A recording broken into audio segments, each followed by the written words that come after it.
Why we must de-establish school.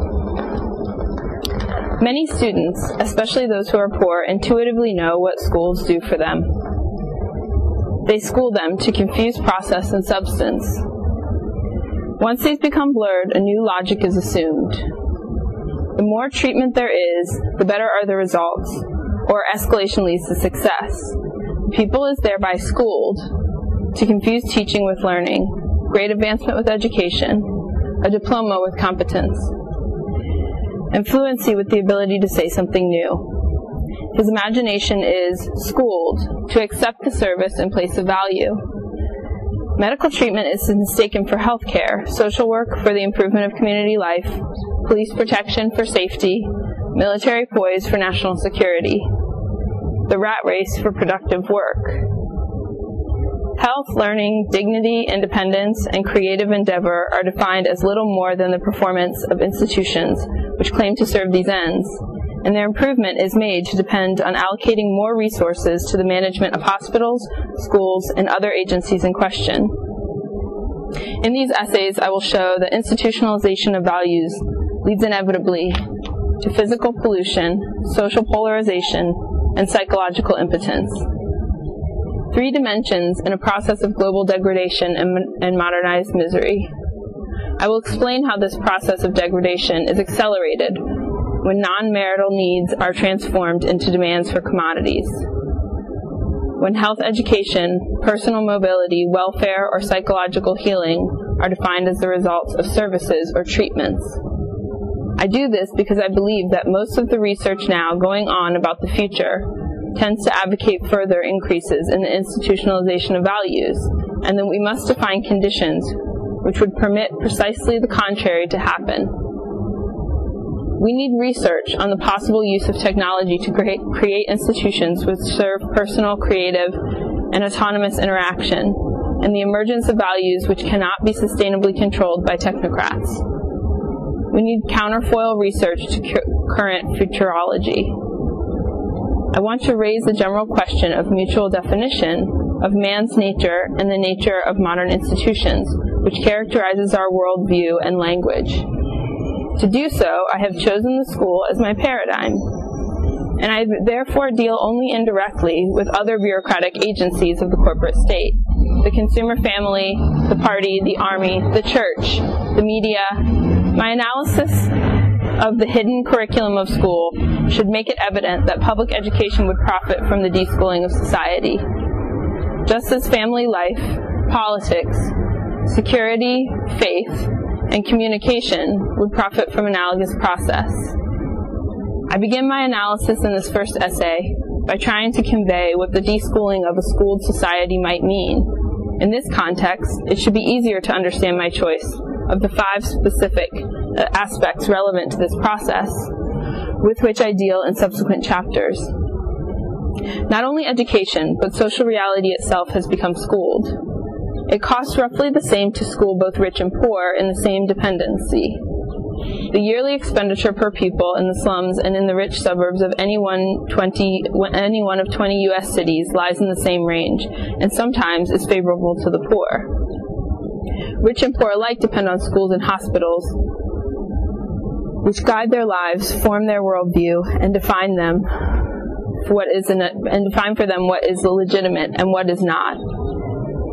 Both view doctoring oneself as irresponsible, learning on one's own as unreliable, and community organization, when not paid for by those in authority, as a form of aggression or subversion. For both groups, the reliance on institutional treatment renders independent accomplishment suspect. The progressive underdevelopment of self and community reliance is even more typical in Westchester than it is in the north of Brazil. Everywhere, not only education, but society as a whole needs deschooling. Welfare bureaucracies claim a professional, political, and financial monopoly over the social imagination, setting standards of what is valuable and what is feasible. This monopoly is at the root of modernization of poverty. Every simple need to which an institutional answer is found permits the invention of a new class of poor and a new definition of poverty. 10 years ago in Mexico, it was the normal thing to be born and to die in one's own home and to be buried by one's friends. Only the soul's needs were taken care of by the institutional church.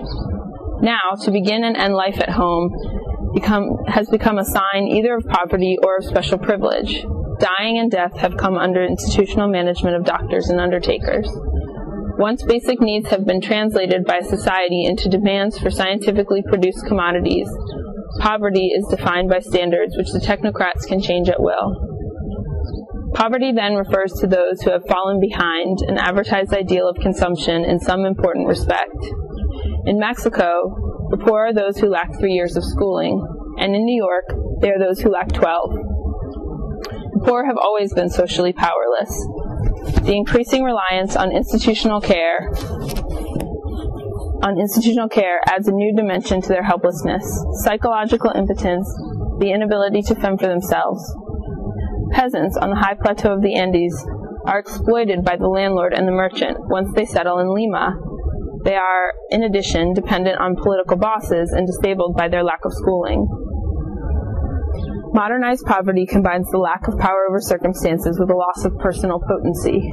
This modernization of poverty is a worldwide phenomenon and lies at the root of contemporary underdevelopment. Of course, it appears under different guises in rich and poor countries. It is probably most intensely felt in the U.S. cities. Nowhere else is poverty treated at greater cost.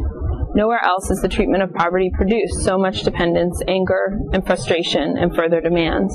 And nowhere else should it be so evident that poverty, once it has become modernized, has become resistant to treatment with dollars alone and requires institutional revolution. Today, in the United States, the black and even the migrant can aspire to a level of professional treatment which would have been unthinkable 2 generations ago, and which seems grotesque to most people in the Third World. For instance, the U.S. poor can count on a truant officer to return their children to school until they reach 17, or on a doctor to assign them to a hospital bed which costs $60 per day, the equivalent of 3 months' income for a majority of the people in the world. But such care only makes them dependent on more treatment and renders them increasingly incapable of organizing their own lives around their own experiences and resources within their own communities. The poor in the United States are in a unique position to speak about the predicament which threatens all poor in a modernizing world. They are making the discovery that no amount of dollars can remove the inherent destructiveness of welfare institutions. Once the professional hierarchies of the institutions have convinced society that their administrations are morally necessary, the poor in the U.S. and inner city can demonstrate from their own experience the fallacy on which social legislation in a schooled society is built. Supreme Court Justice William O. Douglas observed that the only way to establish an institution is to finance it. The corollary is also true. Only by channeling dollars away from the institutions which now treat health, education, and welfare can the further impoverished resulting from their disabling side effects be stopped. This must be kept in mind when we evaluate federal aid programs. As a case in point, between 1965 and 1968, over $3 billion were spent in the U.S. schools to offset the disadvantages of about 6 million children. The program is known as Title I. It is the most expensive compensatory program ever attempted anywhere in education, yet no significant improvement can be detected in the learning of these disadvantaged children. Compared with their classmates from middle-income homes, they have fallen further behind. Moreover, in the course of this program, professionals discovered an additional 10 million children laboring under economic and educational handicaps. More reasons for claiming more federal grants than are now at hand. This total failure to improve the education, despite more costly treatment, can be explained in 3 ways. $3 billion are insufficient to improve the performance of 6 million children by a measurable amount. Or, the money was incompetently spent. Different curricula, better administration, further concentration of funds on the poor child, and more research are needed and would do the trick. Or, educational disadvantage can be cured by relying on education, cannot be cured by relying on education within the school.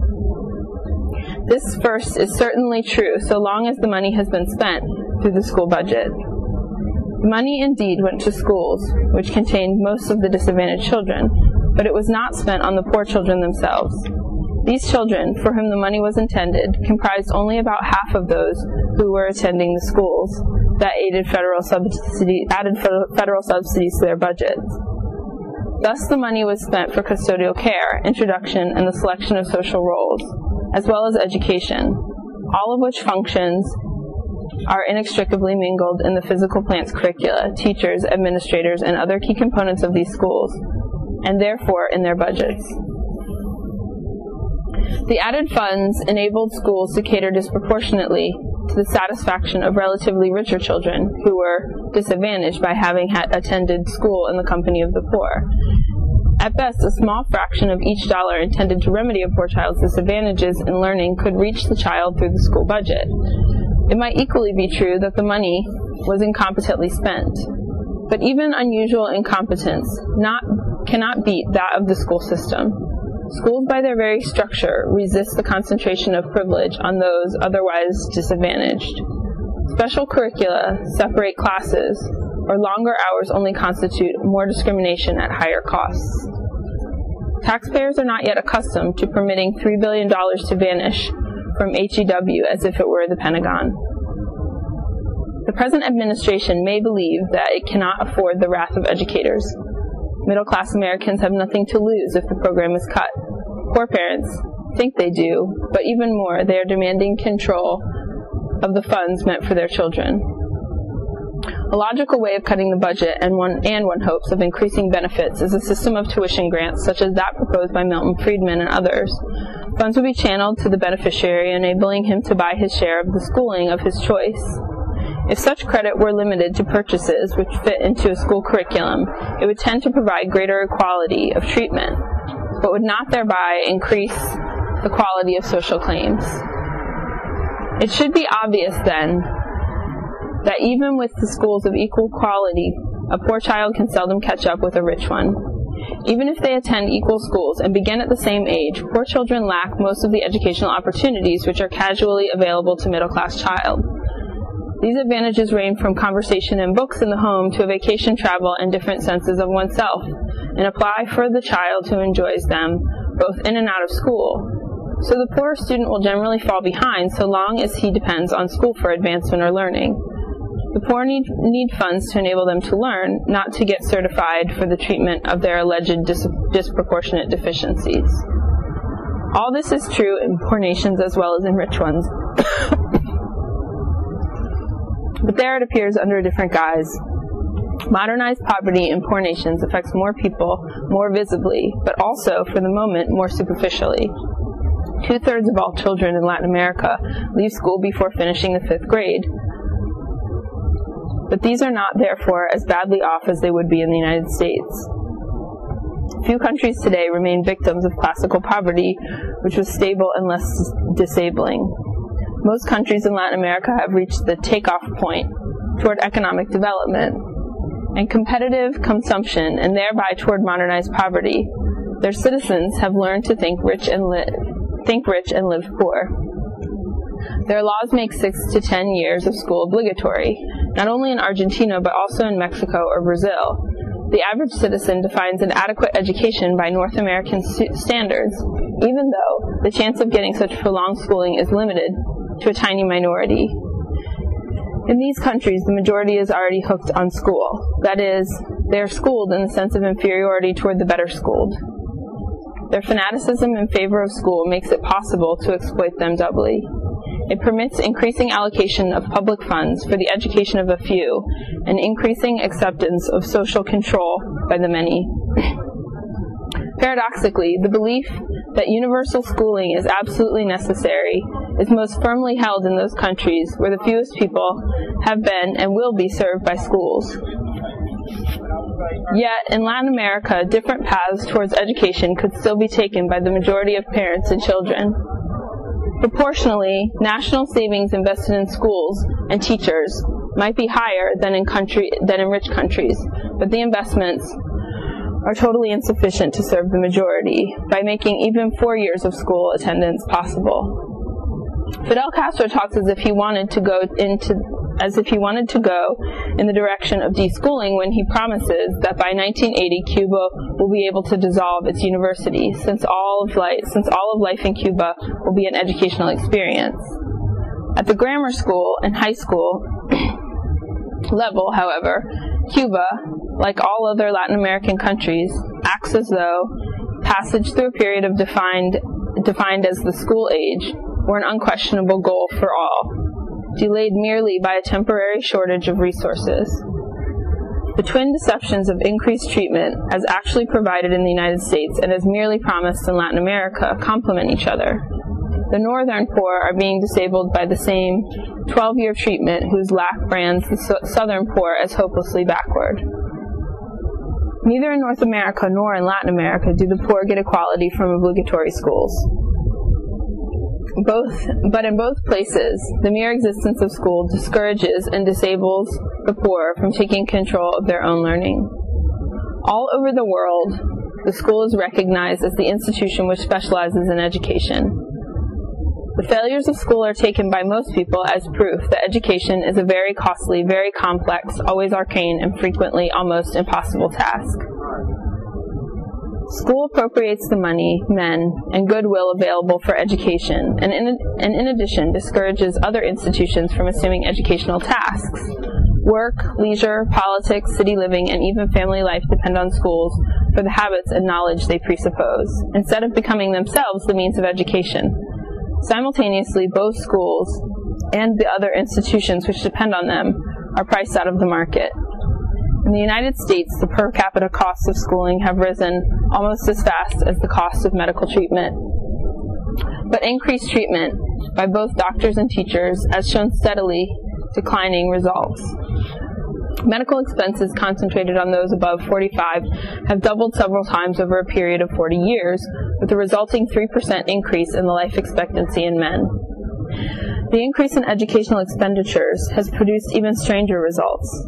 Otherwise, President Nixon could not have been moved this spring to promise that every child shall soon have the right to read before leaving school.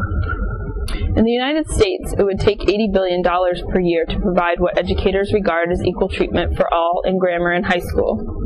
This is well over twice the $36 billion now being spent. Independent cost projections prepared at HEW and the University of Florida indicate that by 1974, the comparable figures will be $107 billion against the $45 billion now projected, and these figures wholly omit the enormous costs of what is called higher education, for which demand is growing even faster. The United States, which spent nearly $80 billion in 1969 for defense, including its deployment in Vietnam, is obviously too poor to provide equal schooling. The President's Committee for the Study of School Finance should ask not how to support or how to trim such increasing costs, but how they can be avoided. Equal obligatory schooling must be recognized as at least economically infeasible. In Latin America, the amount of public money spent on each graduate student is between 350 and 1,500 times the amount spent on the median citizen, that is, the citizen who holds the middle ground between the poorest and the richest. In the United States, the discrepancy is smaller, but the discrimination is keener. The richest parents, some 10%, can afford private education for their children and help them to benefit from foundation grants. But in addition, they obtain 10 times the per capita amount of public funds. If this is compared with other per capita expenditure made on the children of the 10% who are the poorest. The principal reasons for this are that rich children stay longer in school, that a year in a university is disproportionately more expensive than a year in high school, and the most private universities depend at least indirectly on tax derivative finances. Obligatory schooling inevitably polarizes society. It also grades the nations of the world according to an international caste system. Countries are rated like castes whose educational dignity is determined by the average of years of schooling of its citizens, a rating which is closely related to a per capita gross national product and much more painful. The paradox of the schools is evident. Increasing expenditure escalates their destructiveness at home and abroad. This paradox must be made a public issue. It is now generally accepted that the physical environment will soon be destroyed by biochemical pollution unless we reverse current trends in the production of physical goods. It should also be recognized that social and personal life is threatened equally by HEW pollution and the inevitable byproduct of obligatory and competitive consumption of welfare. The escalation of schools is as destructive as the escalation of weapons, but is less visibly so.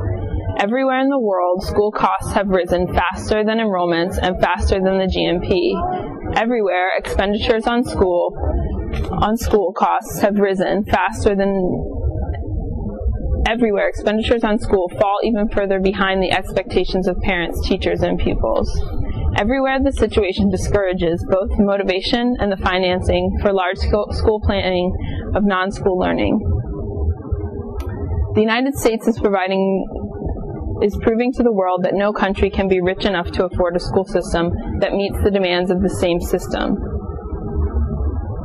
created simply by existing, because a successful school system schools parents and pupils to the supreme value of a larger school system, the cost of which increases disproportionately as higher grades are in demand and become scarce. Rather than calling equal schooling temporarily unfeasible, we must recognize that it is in principle economically absurd, and that to attempt it is intellectually emasculating, socially polarizing, and destructive of the credibility of the political system which it promotes. The ideology of obligatory schooling admits of no logical limits. The White House recently provided a good example. The psychiatrist who treated Mr. Nixon before he was qualified as a candidate recommended to the president that all children between 6 and 8 be professionally examined to ferret out those who have destructive tendencies, and that obligatory treatment be provided for them. If necessary, their re-education in special institutions should be required. This memorandum from his doctor, the president sent an evaluation to HEW. Indeed, prevented concentration camps for pre-delinquents would be a logical improvement over the school system. Equal educational opportunity is indeed both a desirable and a feasible goal, but to equate this with obligatory schooling is to confuse salvation with the church. School has become the world religion of a modernized proletariat and makes futile promises of salvation to the poor of the technological age. The non-state has adopted it, drafting all citizens into a graded curriculum leading to sequential diplomas, not unlike the initiation rituals and hierarchic promotions of former times. The modern state has assumed the duty of enforcing the judgment of its educators through well-meant truant officers and job requirements, much as did the Spanish kings who enforced the judgment of their theologians through the conquistadors and the Inquisition. 2 centuries ago, the United States led the world in a movement to de-establish the monopoly of a single church. Now, we need the constitutional de-establishment of the monopoly of the school, and thereby of a system which legally combines prejudice with discrimination. The first article of a Bill of Rights for a modern humanist society would correspond to the First Amendment to the U.S. Constitution. The state shall make no law with respect to the establishment of education. There shall be no ritual obligatory for all. To make this de-establishment effective, we need a law forbidding discrimination in hiring, voting, or admission to centers of learning based on previous attendance at some curriculum. This guarantee would not exclude performance tests of competence for a function or a role, but would remove the present absurd discrimination in favor of the person who learns a given skill with the largest expenditure of public funds, or, what is equally likely, has been able to obtain a diploma which has no relation to any useful skill or job. Only by protecting the citizen from being disqualified by anything in his career in his school can a constitutional de-establishment of school become psychologically effective. Neither learning nor justice is promoted by schooling, because educators insist on packaging instructions with certification. Learning and the assignment of social roles are melted into schooling. Yet to learn means to acquire a new skill or insight, while promotion depends on an opinion which others have formed.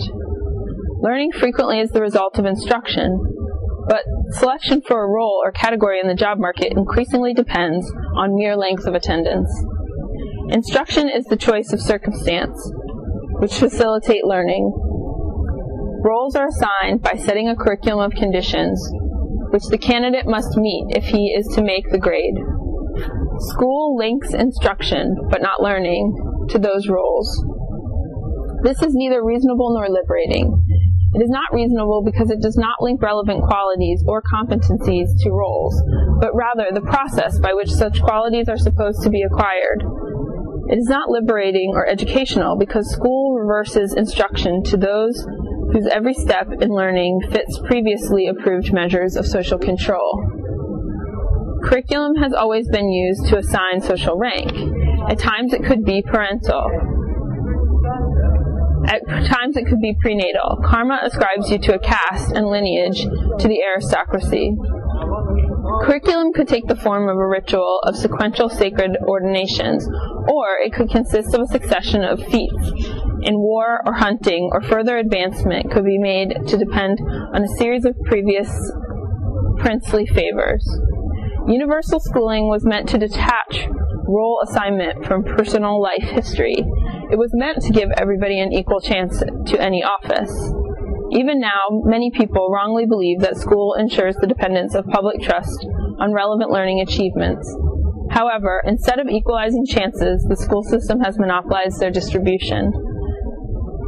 To detach competence from curriculum,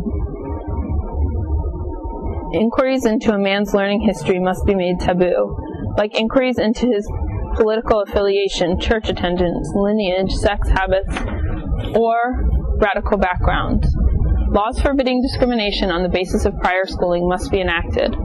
Laws, of course, cannot stop prejudice against the unschooled, nor are they meant to force anyone to intermarry with an autodidactic. But they can discourage unjustified discrimination. A second major illusion on which the school system rests is that most learning is the result of teaching. Teaching, it is true, may contribute to certain kinds of learning under certain circumstances. But most people acquire most of their knowledge outside of school, and in school only so far as school in a few rich countries has become their place of confinement during an increasing part of their lives. Most learning happens casually, and even most intentional learning is not the result of programmed instruction. Normal children learn their first language casually, although faster if their parents pay attention to them. Most people who learn a second language well do so as a result of odd circumstances and not of sequential teaching. They go to live with their grandparents, they travel, or they fall in love with a foreigner. Fluency in reading is also, more often than not, a result of such extracurricular activities. Most people who read widely and with pleasure merely believe that they learn to do so in school. When challenged, they easily discard this illusion.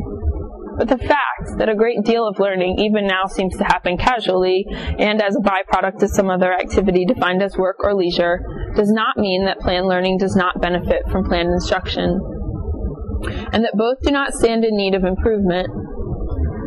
The strongly motivated student who is faced with the task of acquiring a new and complex skill may benefit greatly from the discipline now associated with the old-fashioned schoolmaster who taught reading, Hebrew, catechism, or multiplication by rote. School has now made this kind of drill teaching rare and disreputable, yet there are many skills which a motivated student with normal aptitude can master in a matter of a few months if taught in this traditional way. This is as true of codes as of their encipherment, of second and third languages as of reading and writing, and equally of special languages such as algebra, computer programming, chemical analysis, or of manual skills like typing, watchmaking, plumbing, wiring, TV repair, or for that matter, dancing and driving and diving. In certain cases, acceptance into a learning program aimed at specific skill might presuppose competence in some other skill, but it should certainly not be made to depend on the process by which the prerequisite skills were acquired. TV repair presupposes literacy and some math, diving good swimming, and driving very little of either. Progress in learning skills is measurable. The optimum resource in the time and materials needed by an average motivated adult can be easily estimated. The cost of teaching second Western The costs of teaching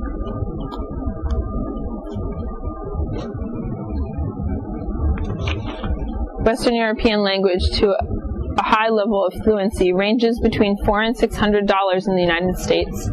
And for an Oriental tongue, the time needed for instruction might be doubled. This would still be very little compared with the cost of 12 years of schooling in New York City, a condition for acceptance of a worker into the sanitation department. Almost $15,000. No doubt, not only the teacher, but also the printer and the pharmacist protect their trades through the public illusion that training for them is very expensive. At present, schools preempt most educational funds. Drill instruction, which costs less than comparable schooling, is now a privilege of those rich enough to bypass the schools, and those whom either the Army or the big business sends through in-service training. In a program of progressive deschooling of the U.S. education, at first resources available for drill training would be limited, but ultimately there should be no obstacle for anyone at any time of his life to be able to choose instruction among hundreds of definable skills at public expense. Right now, educational credit good at any skill center could be provided in limited amounts for people of all ages, and not just to the poor. I envisage such credit in the form of an educational passport, or an all-credit card, provided to each citizen at birth. In order to favor the poor, who probably would not use their yearly grants early in life, a provision could be made that interest accrued to later users of accumulated entitlements. Such credits would permit the most people to acquire the skills most in demand at their convenience, better, faster, cheaper, and with fewer undesirable side effects than in school. Potential skill teachers are never scarce for long because, on the one hand, demand for a skill grows only with its performance within a community, and, on the other, a man exercising a skill could also teach it. But at present, those using skills which are in demand and do require a human teacher are discouraged from sharing these skills with others. This is done either by teachers who monopolize the licenses or by unions which protect their trade interests. Skill centers, which would be judged by customers on their results and not on the personnel they employ or the process they use, would open unsuspecting working opportunities. Frequently, even for those who are now considered unemployable. Indeed, there is no reason why such skill centers should not be at the workplace itself, with the employer and his workforce supplying instruction as well as jobs to those who choose to use their educational credits in this way. In 1956, there arose a need to teach Spanish quickly to several hundred teachers, social workers, and ministers from the New York Archdiocese, so that they could communicate with Puerto Ricans. My friend Gary Morris announced over a Spanish radio station that he needed native speakers from Harlem. Next day, some 200 teenagers lined up in front of his office, and he selected 46 of them, many of them school dropouts. He trained them in the use of the Foreign Service Institute Spanish manual, designed for use by linguists with graduate training, and within a week his teachers were on their own, each in charge of 4 New Yorkers who wanted to speak the language. Within 6 months, the mission was accomplished. Cardinal Spellman could claim that he had 127 parishes in which at least 3 staff members could communicate in Spanish. No school program could have matched these results.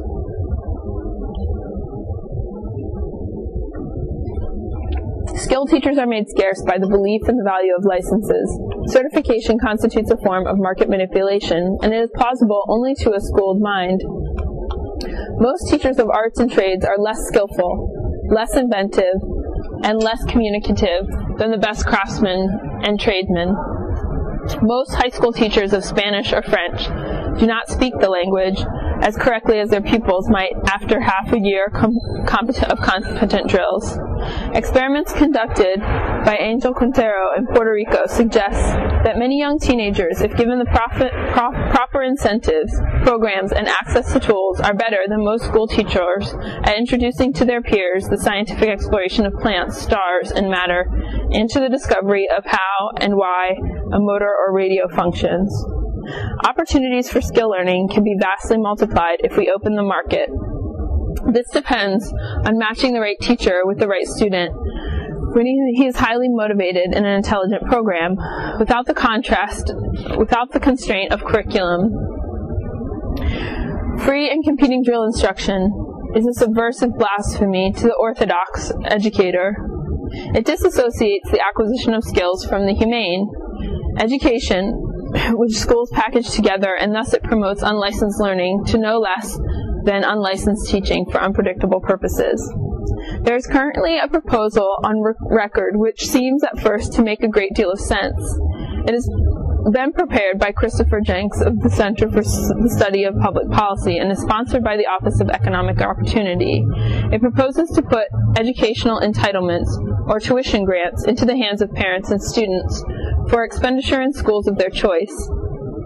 Such individual entitlements could indeed be an important step in the right direction.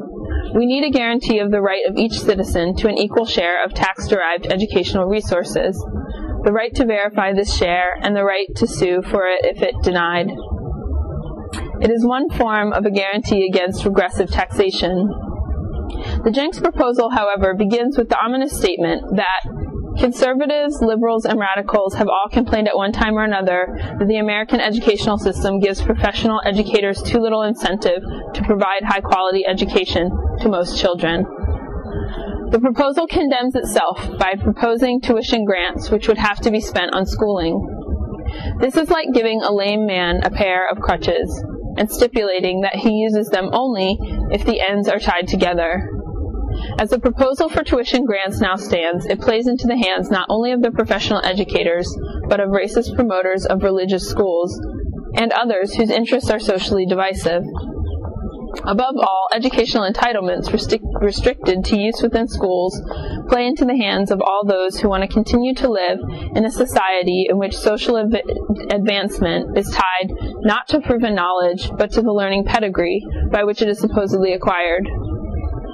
This discrimination in favor of schools, which dominates the discussion on refinancing education, could discredit one of the most critically needed principles for educational reform, the return of initiative and accountability for the learning to the learner, or his most immediate tutor. The deschooling of society implies a recognition of the two-faced nature of learning, and insistent on skill drive alone could be a disaster. Equal emphasis must be placed on either kinds of learning, but if the schools are the wrong places for learning a skill, they are even worse places for getting an education. School does both tasks badly, partly because it does not distinguish between them. School is insufficient in skill instruction, especially because it is curricular. In most schools, a program which is meant to improve one's skill is chained always to another irrelevant task. History is tied to the advancement in math, and class attendance to the right to use the playground.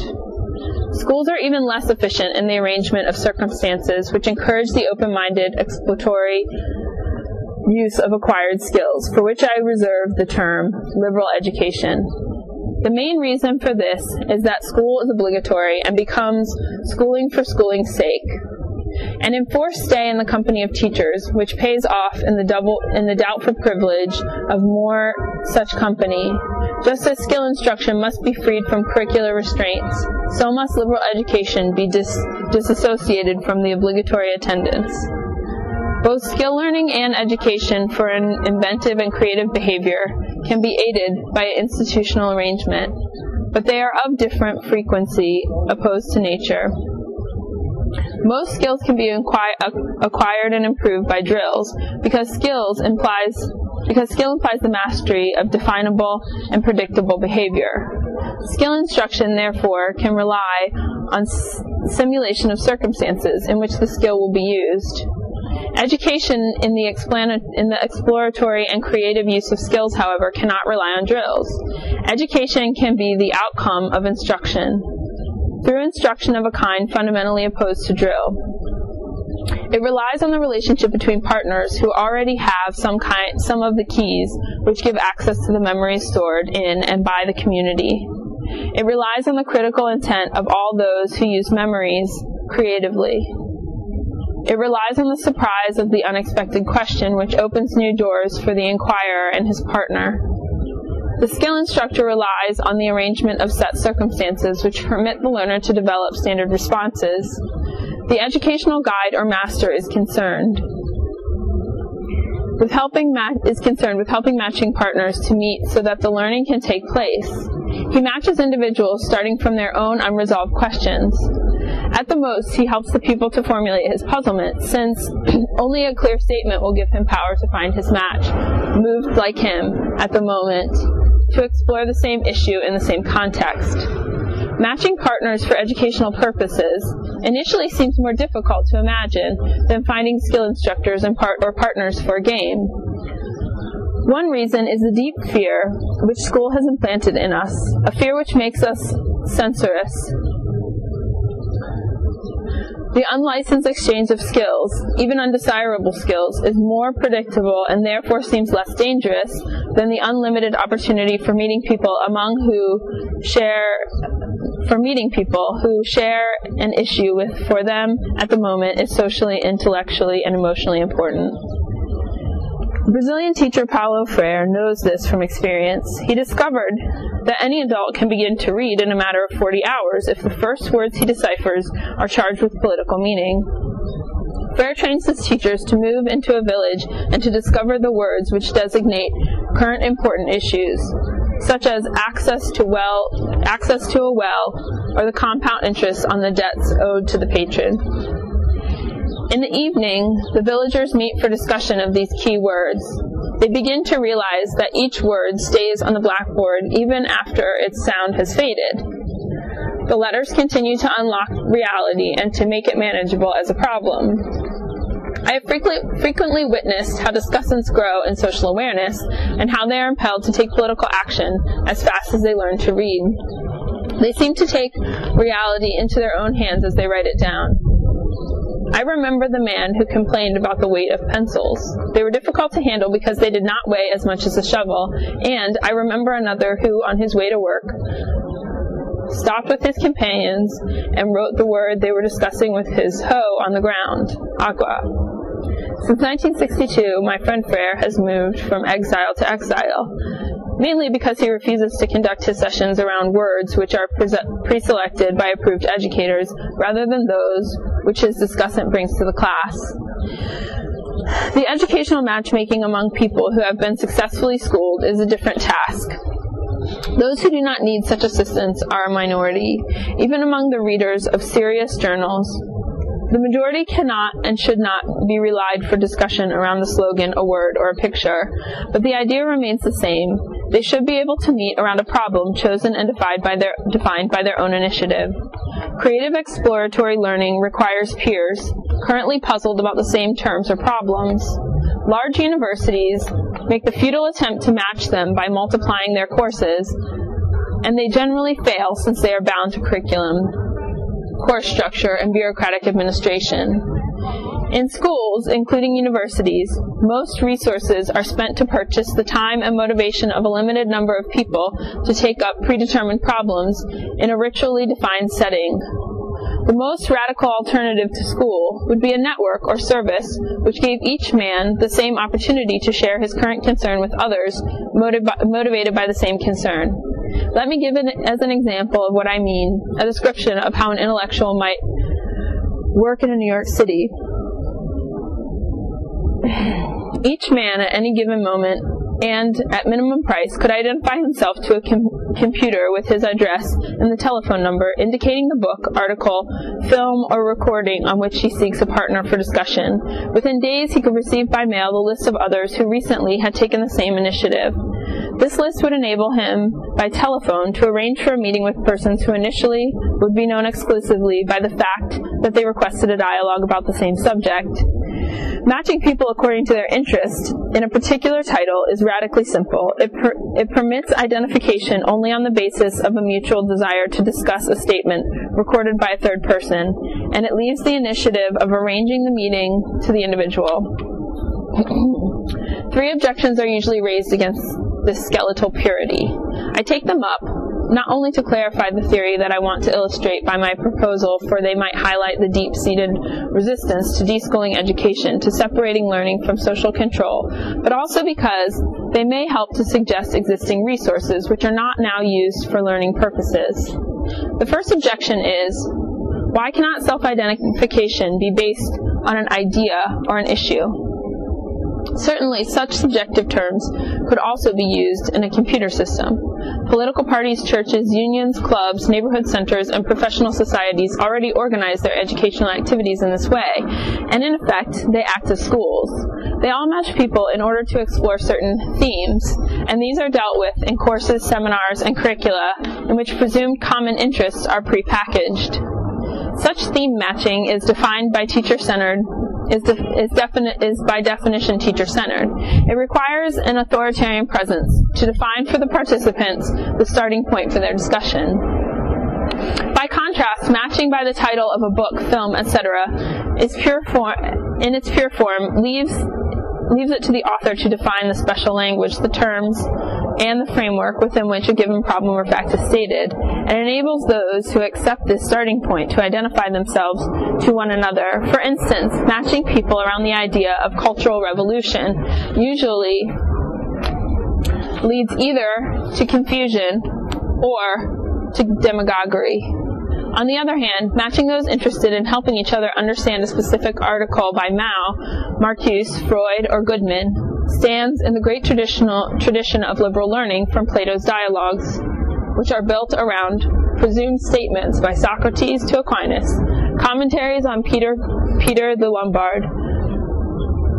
The idea of matching by title is thus radically different from the theory on which the great books clubs, for example, were built. Instead of relying on the selection by some Chicago professors, any 2 partners can choose any book for further analysis. The second objection asks, why not let the identification of match seekers include information on the age, background, worldview, competent, experience, or other defining characteristics? Again, there is no reason why such discriminatory restrictions could not and should not be built into some of the many universities, with or without walls, which could use title matching as their basic organizational device. I could conceive of a system designed to encourage meetings of interested persons at which the author of the book chosen would be present or represented, or a system which guaranteed the presence of a competent advisor, or one to which only students registered in a department or school had access, or one which permitted meetings only between people who define their special approach to the title under discussion. Advantages for achieving specific goals of learning could be found for each of these restrictions, but I fear that more often than not, the real reason for proposing such restrictions is contempt arising from the presumption that people are ignorant. Educators want to avoid the ignorant meeting the ignorant around a text which they may not understand and which they read only because they are interested in it. The third objection, why not provide match seekers with incidental assistance that will facilitate their meetings with space, schedules, screening, and protection? This is now done by schools with all the inefficiency characterizing large bureaucracies. If we left the initiative for meetings to the match seekers themselves, organizations which nobody now classifies as educational would probably do the job much better. I think of restaurant owners, publishers, telephone answering services, department store managers, and even commuter train executives who could promote their services by rendering them attractive for educational meetings. At a first meeting in a coffee shop, say, the partners might establish their identities by placing the book under discussion next to their cups. People who took the initiative to arrange for such meeting would soon learn what items to quote to people they sought. The risk that the self-chosen discussion with one or several strangers might lead to a loss of time, disproportionate or even disappointment or even unpleasantness is certainly smaller than the same risk taken by a college applicant. A computer arrangement meeting to discuss an article in a national magazine held in a coffee shop off 4th Avenue would obligate none of the participants to stay in the company of his new acquaintances for longer than it took to drink a cup of coffee. Again, nor would he have to meet any of them. The chance that it would help to pierce the opaqueness of life in a modern city and further new friendship, self-chosen work, and critical reading is high. The fact that a record of personal readings and meetings could be obtained thus by the FBI is unattainable. It's undeniable. That this should still worry anybody in 1970 is only amusing to a free man who willy-nilly contributes his share in order to drown snoopers in irrelevancies they gather. Both the exchange of skills and matching of partners are based on the assumption that education for all means educated by all. Not the draft into specialized institution, but only the immobilization of the people, of the whole population, can lead to popular culture. The equal right of each man to exercise his competence to learn and to instruct is now preempted by certified teachers. The teacher's competence, in turn, is restricted to what may be done in school, and further work and leisure are alienated from each other as a result. The spectator or the worker alike are supposed to arrive at the workplace all ready to fit into a routine prepared for them. Adaptation in the form of products, design, instruction, and publicity shapes them for the role as much as for formal education by schooling. A radical alternative to a schooled society requires not only new formal mechanisms for the formal acquisition of schools in their educational use. A deschooled society implies a new approach to incidental or informal education. Incidental education cannot any longer return to the forms which learning took in the village or the medieval town. Traditional society was more like a set of concentric circles or meaningful structures, while modern man must learn how to find meaning in many structures to which he is only marginally related. In the village, language and architecture and work and religion, family customs are consistent with one another, mutually explanatory and reinforcing. To grow into one implied a growth into the others. Even specialized apprenticeship was a byproduct of specialized activities, such as shoemaking or the singing of psalms. If an apprentice never became a master or a scholar, he still contributed to making shoes or to making church services solemn. Education did not compete for time with either work or leisure. Almost all education was complex, lifelong, and unplanned. Contemporary society is the result of conscious designs, and educational opportunities must be designed into them. Our reliance on specialized full-time instruction through school will now decrease, and we must find more ways to learn and teach. The educational quality of all institutions must increase again. But this is a very ambiguous forecast. It could mean that men in the modern city will be increasingly the victims of an effective process of total instruction and manipulation once they are deprived of even the tenuous pretense of critical independence, which liberal schools now provide for at least some of their pupils. It could also mean that men will shield themselves less behind certificates acquired in school, and thus gain in courage to talk back, and thereby control and instruct the institutions in which they participate. To ensure the latter, we must learn to estimate the social value of work and leisure by the educational give and take for which they offer opportunity. Effective participation in the politics of a street, a workplace, the library, a news program, or a hospital is therefore the best measuring stick to evaluate their level of educational institutions. I recently spoke to a group of junior high school students in the process of organizing a resistance movement to their obligatory draft into the next class. Their slogan was participation, not simulation. They were disappointed that this was understood as a demand for less rather than for more education, and reminded me of the resistance which Karl Marx put up against a passage in a Gotha program, which 100 years ago wanted to outlaw child labor. He opposed the proposal in the interest of the education of the young, which could happen only at work. If the greatest fruits of a man's labor should be in should be the education he receives from it, and the opportunity which gives him to initiate the education of others, then the alienation of modern society in pedagogical sense is even worse than its economic alienation. The major obstacle on the way to a society that truly educates, as well as defined by a friend of mine in Chicago who told me that our imagination was all schooled up. We permit the state to ascertain the universal education deficiencies of its citizens and establish one specialized agency to treat them.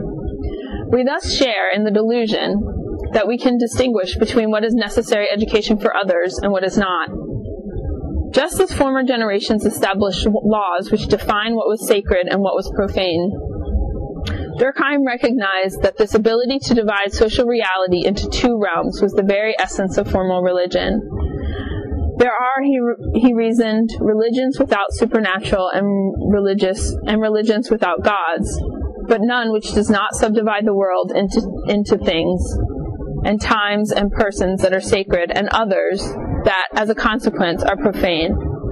Durkheim's insight can be applied to the sociology of education, for school is radically divisive in a similar way. The very existence of obligatory schools divides any society into two realms. Sometimes spans and process and treatments and professions are academic or pedagogic, and others are not. The power of school thus divides social reality. The power of school thus to divide social reality has no boundaries. Education becomes unworldly, and the world becomes non-educational. Since Bonhoeffer, contemporary theologians have pointed to confusions now reigning between the biblical messages and the institutionalized religion, they point to the experience that Christian freedom and faith usually gain from secularization. Inevitably, their statements sound blasphemous to many churchmen. Unquestionably, the educational process will gain from the deschooling of society, even though this demand sounds to many schoolmen like treason to the Enlightenment. But it is Enlightenment itself that is now being snuffed out in the schools.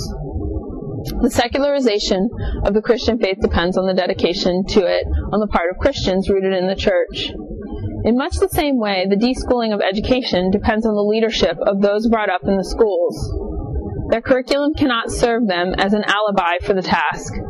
Each of us remains responsible for what has been made of him, even though he may be able to do no more than accept his responsibility and serve as a warning to others.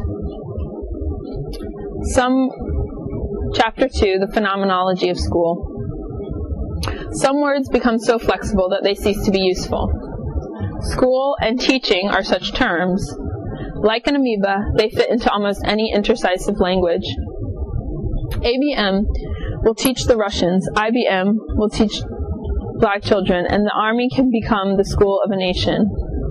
The search for alternatives in education must therefore start with an agreement on what it is we mean by school. This might be done in several ways. We could begin by listing the latent functions performed by modern school systems, such as custodial care, selection, indoctrination, and learning. We could make a client analysis and verify which of these latent functions render a service or disservice to teachers, employers, children, parents, or the professions. We could survey the history of Western culture and the information gathered by anthropology in order to find institutions which played a role like that now performed by schooling. We could finally recall the many normative statements which have been made since the time of Comenius, or even since Quintilian, and discover which of these modern school systems most closely approaches. But any of these approaches would oblige us to start with the certain assumptions about the relationship between school and education. To develop a language in which we can speak about school without such constant recourse to education, I have chosen to begin with something that might be called phenomenology of public school. For this purpose, I shall define school as the age-specific teacher-related process for requiring full-time attendance and an obligatory curriculum. Number 1, age. School groups according to people according to age. This grouping rests on 3 unquestioned premises. Children belonging in school. Children learning in school. Children can be taught only in school. I think these unexamined premises deserve serious questioning. We have grown accustomed to children. We have decided that they should go to school, do as they're told, and have neither income nor families of their own. We expect them to know their place and behave like children. We remember, whether nostalgically or bitterly, a time when we were children too. We are expected to tolerate the childish behavior of children. Mankind for us is a species both afflicted and blessed with the task of caring for children. We forget, however, that our present concept of childhood developed only recently in Western Europe, and more recently still in the Americas. Childhood, as distinct from infancy, adolescence, or youth, was unknown to most historical periods. Some Christian centuries did not even have an eye for its bodily proportions. Artists depicted the infant as a miniature adult seated on his mother's arm.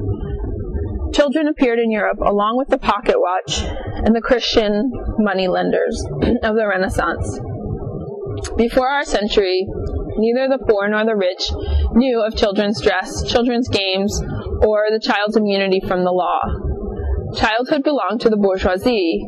The worker's child, the peasant's child, the nobleman's child all dressed the way their fathers dressed, played the way their fathers played, and were hanged by the neck as were their fathers. After the discovery of childhood by the bourgeoisie, all this changed. Only some churches continued to respect for some time the dignity and maturity of the young.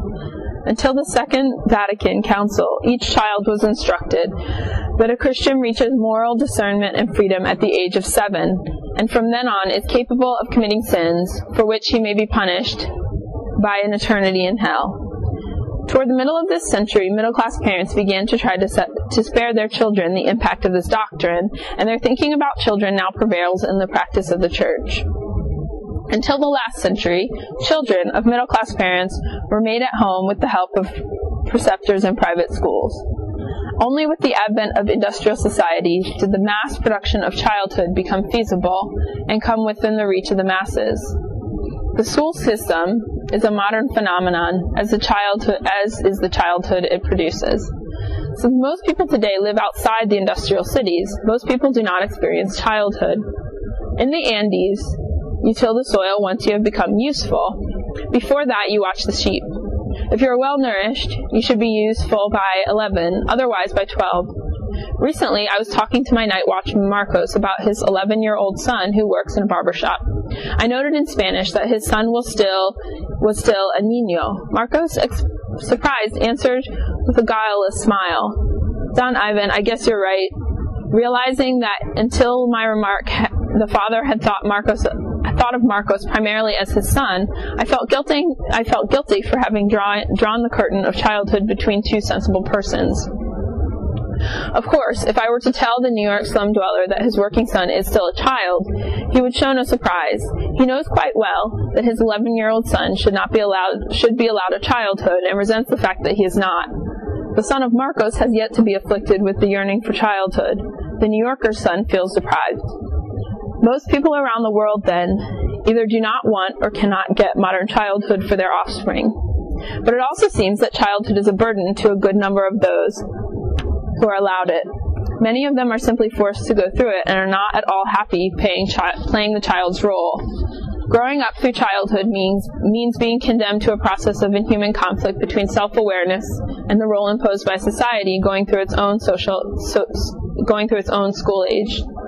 Neither Stephen Dalius nor Alexander Portnoy enjoyed childhood, and neither, I suspect, did many of us like to be treated as children. If there were no age-specific and obligatory learning institution, childhood would go out of production. The youth of rich nations would be liberated from its destructiveness, and poor nations would cease attempting to rival the childishness of the rich. If society were to outgrow its age of childhood, it would have to become livable for the young. The present disjunction between an adult society which pretends to be humane and a school environment which mocks reality could no longer be maintained. The de-establishment of schools could also end the present discrimination against infants, adults, and the old in favor of children throughout their adolescence and youth. The social decision to allocate education resources, preferably to those citizens who have outgrown the extraordinary learning capacity of their first 4 years and have not arrived at a height of their self-motivated learning, will in retrospect probably appear bizarre. Institutional wisdom tells us that children need school, but this institutional wisdom is itself the product of schools, because sound common sense tells us that only children can be taught in school. Only by segregating human beings in the category of childhood could we ever get them to submit to the authority of a schoolmaster. Teachers and pupils, by definition, children are pupils. The demand for the milieu of childhood creates an unlimited market for accredited teachers. School is an institution built on the axiom that learning is the result of teaching. And institutional wisdom continues to accept this axiom, despite overwhelming evidence to the contrary. We have all learned most of what we know outside school. Pupils do most of their learning without and often despite their teachers. Most tragically, the majority of men are taught their lessons by schools, even though they never go to school. Everyone learns how to live outside school. We learn to speak, to think, to love, to feel, to play, to curse, to politic, and even to work without interference from a teacher. Even children who are under a teacher's care day and night are no exception to the rule. Orphans, idiots, and school teachers' sons learn most of what they learn outside the educational process planned for them. Teachers have made a poor showing in their attempts at increasing learning among the poor. Poor parents who want their children to go to school are less concerned about what they will learn than about the certificate and money they will earn. And middle-class parents commit their children to a teacher's care to keep them from learning what the poor learn on the streets.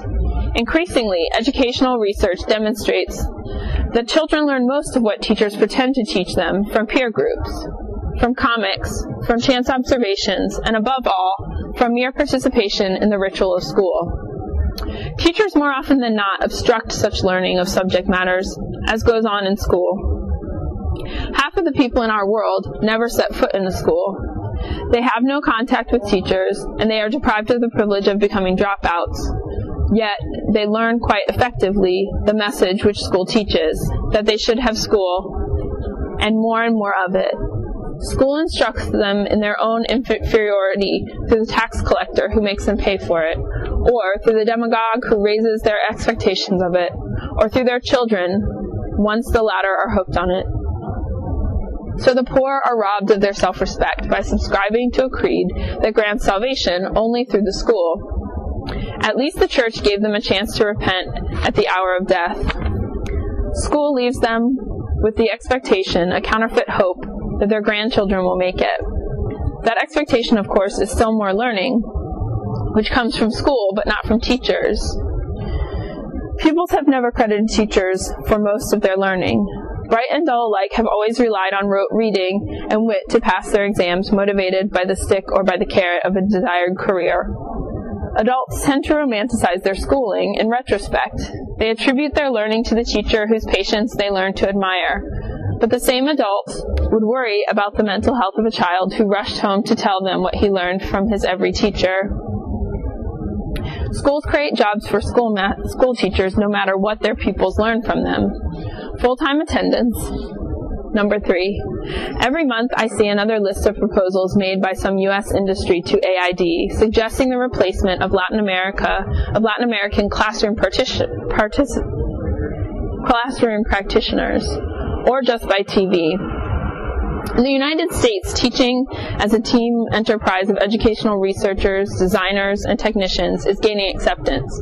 But no matter whether the teacher is a schoolmarm or a team of men in white coats, and no matter whether they succeed in teaching the subject matter listed in the catalog or whether they fail, the professional teacher creates a sacred milieu. Uncertainty about the failure of professional teaching puts the classroom into jeopardy. Were educational professionals to specialize in promoting learning, they would have to abandon a system which calls for between 750 and 1,000 gatherings a year. But of course, teachers do a lot more. The institutional wisdom of schools tells parents, pupils, and educators that their teacher that the teacher, if he is to teach, must exercise his authority in a sacred precinct. This is true even for teachers whose pupils spend most of their school time in a classroom without walls. School by its very nature tends to make a total claim on the time and energies of its participants. This in turn makes the teacher into a custodian, preacher, and therapist. In each of these three roles, the teacher bases his authority on a different claim. The teacher as custodian acts as a master of ceremonies who guides his pupils through a drawn-out labyrinth ritual. He arbitrates the observance of rules and administers the intricate rubrics of initiation to life. At his best, he sets the stage for acquisition of some skill schoolmasters always have. Without illusions of producing any profound learning, he drills his pupils in some basic routines. The teacher as moralist substitutes for parents, God, or the state. He indoctrinates the pupil about what is right or wrong, not only in school, but also in society at large. He stands in loco parentis for each one, and thus ensures that all feel themselves children of the same state. The teacher as therapist feels authorized to delve into the personal life of his pupil in order to help him grow as a person. When this function is exercised by a custodian and preacher, it usually means that he persuades the pupil to submit a domestication of his vision of truth and his sense of what is right. The claim that a liberal society can be founded on the modern school is paradoxical. The safeguards of individual freedom are all canceled in the dealings of a teacher with his pupil. When the school teacher refuses in his person the functions of judge, ideologue, and doctor, the fundamental style of society is perverted by the very process which should prepare for life. A teacher who combines these three powers contributes to the warping of the child much more than the laws would establish his legal and economical minority or restrict his right to free assembly or abode. Teachers are by no means the only professionals who offer therapy.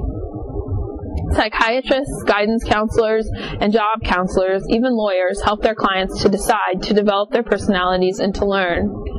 Yet common sense tells the client that such professionals should abstain from imposing their opinion of what is right and wrong, or from forcing anyone to follow their advice. School teachers and ministers are the only professionals who feel entitled to pry into the private affairs of their clients, at the same time as they preach to a captive audience. Children are protected by neither the First nor the Fifth Amendment when they stand before the secular priest, the teacher. The child must confront a man who wears an invisible triple crown, like the papal tiara, a symbol of triple authority combined in one person. For the child, the teacher pontificates as pastor, prophet, and priest. He is at once guide, teacher, and administrator of sacred ritual. He combines the claims of medieval popes in society constituted under the guarantee that these claims shall never be exercised together by one established and obligatory institution, church, or state. Defining children as full-time pupils permits the teacher to exercise a kind of power over their persons which is much less limited by constitutional and constitutional restrictions than the power wielded by the guardians of other social enclaves. Their chronological age disqualifies children from safeguards which are routine for adults in a modern asylum, madhouse, monastery, or jail. Under the authoritative eye of the teacher, several orders of value collapse into one. The distinctions between morality, legality, and personal worth are blurred and eventually eliminated. Each transgression is made to be felt as a multiple offense. The offender is expected to feel that he has broken a rule, that he has behaved immorally, and that he has let himself down. A pupil who adroitly obtains assistance on an exam is told that he is an outlaw, morally corrupt, and personally worthless. Classroom attendance removes children from the everyday world of Western culture and plunges them into an environment far more primitive, magical, and deadly serious. School could not create such an enclave within which the rules of ordinary reality are suspended unless it physically incarcerated the young during many successive years on sacred territory. The attendance rule makes it possible for the schoolroom to serve as a magic womb from which the child is delivered periodically at the school days and the school year's compilation until he is finally expelled into adult life. Neither universal extended childhood nor smothering atmosphere of the classroom could exist without schools. Yet schools, as compulsory channels for learning, could exist without either and be more repressive and destructive than anything we have come to know. To understand what it means to deschool society, and not just to reform the educational establishment, we must now focus on the hidden curriculum of schooling. We are not concerned here directly with the hidden curriculum of the ghetto streets, which brands the poor, or the hidden curriculum of the drawing room, which benefits the rich. We are rather concerned to call attention to the fact that ceremonial or ritual schooling itself constitutes such a hidden curriculum. Even the best of teachers cannot entirely protect his pupils from it. Inevitably, this hidden curriculum of schooling adds prejudice and guilt to the discrimination which a society practices against some of its members and compounds the privilege of others with a new title to condense the majority.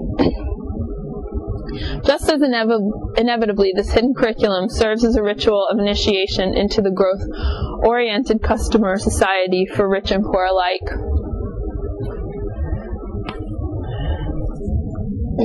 Chapter 3, the ritualization of progress. The university graduate has been schooled for selective service among the rich of the world. Whatever his or her claims of solidarity with the third world, each American college graduate has an education costing an amount 5 times greater than the median life income of half of humanity.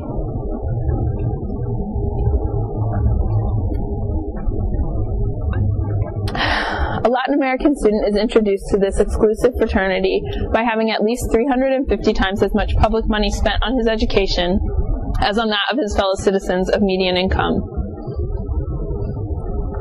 with very rare exceptions. The university graduate from a poor country feels more comfortable with his North American and European colleagues than with his non-schooled compatriots.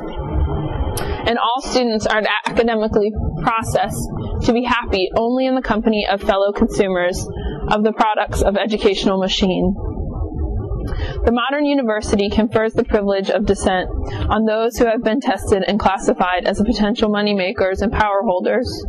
No one is given tax funds for the leisure in which to educate himself or the right to educate others, unless at the same time he can also be certified for achievement.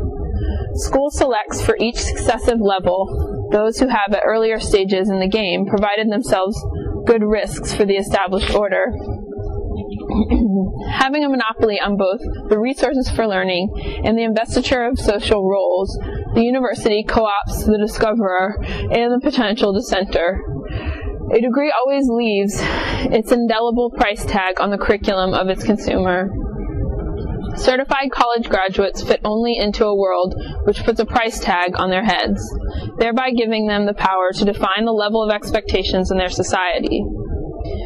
In each country, the amount of consumption by the college graduate sets the standard for all others. If they would be civilized people, on or off the job, they will aspire to the style of life of college graduates. The university thus has the effect of imposing consumer standards at work and at home. And it does so in every part of the world and under every political system.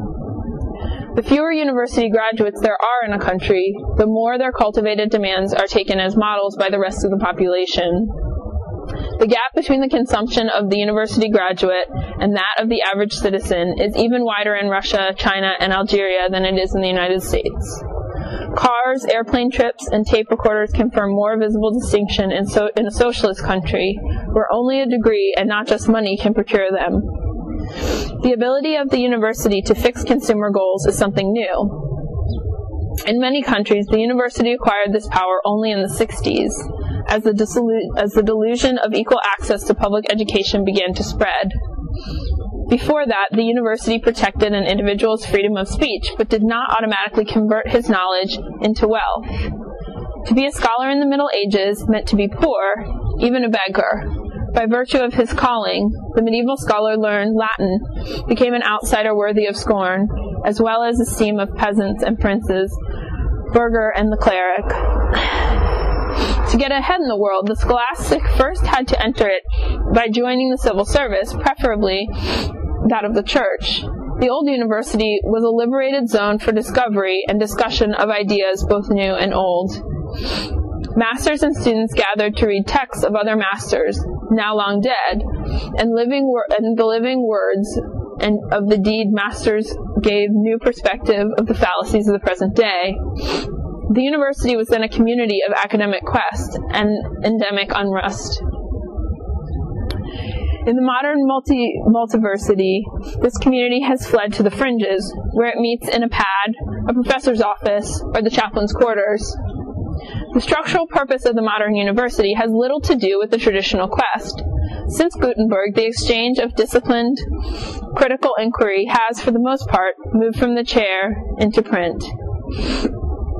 The modern university has forfeited its chance to provide a simple setting for encounters which are both autonomous and anarchic, focused yet unplanned, and has chosen instead to manage the process by which so-called research and instruction are produced. The American university, since Sputnik, has been trying to catch up with the body count of Soviet graduates. Now the Germans are abandoning their academic tradition and are building campuses in order to catch up with the Americans. During the present decade, they want to increase their expenditure for grammar and high school from 14 to 59 billion DM, and more than triple expenditures for higher learning. The French proposed by 1980 to raise to 10% of their GNP the amount spent on schools, and the Ford Foundation has been pushing 4 countries in Latin America to raise per capita expenses for respectable graduates toward North American levels. Students see their study as the investment with the highest monetary return, and nations see them as a key factor in development. For the majority who primarily seek a college degree, the university has lost no prestige since 1968, it has visibly lost standing among its believers. Students refuse to prepare for war, pollution, and the perpetuation of prejudice. Teachers assist them in their challenge to legitimacy of the government, its foreign policy, education, and the American way of life. More than a few reject degrees and prepare for a life in a counterculture outside the certified society. They seem to choose the way of medieval Fraticelli and a Lombardos and Reformation, the hippies and dropouts of their day. Outsiders recognize the monopoly of the schools over the resources which they need to build a counter-society. They seek support from each other to live with integrity while submitting to the academic ritual. They form, so to speak, hotbeds of heresy right within the hierarchy. Large parts of the general population, however, regard the modern mystic and the modern heresiarch with alarm. They threaten the consumer economy, democratic privilege, and the self-image of America. But they cannot be wished away. Fewer and fewer can be reconverted by patience or co-opted by subtlety, for instance, by appointing them to teach their heresy. Hence, the search for means which would make it possible either to get rid of dissent individuals or to reduce the importance of the university, which serves them as a base for protest. The students and faculty who question the legitimacy of the university and do so at high personal cost certainly do not feel that they are setting consumer standards or abetting a production system. Those who have found such groups as the Committee of Concerned Asian Scholars and the North American Congress on Latin America have been among the most effective in changing radically the perceptions of the realities of foreign countries for millions of young people. Still others have tried to formulate Marxian interpretations of American society, or have been among those responsible for the flowering of communes. Their achievements add new strength to the argument that existence of the university is necessary to guarantee continued social criticism. There is no question that at present, the university offers a unique combination of circumstances which allows some of its members to criticize the whole of society.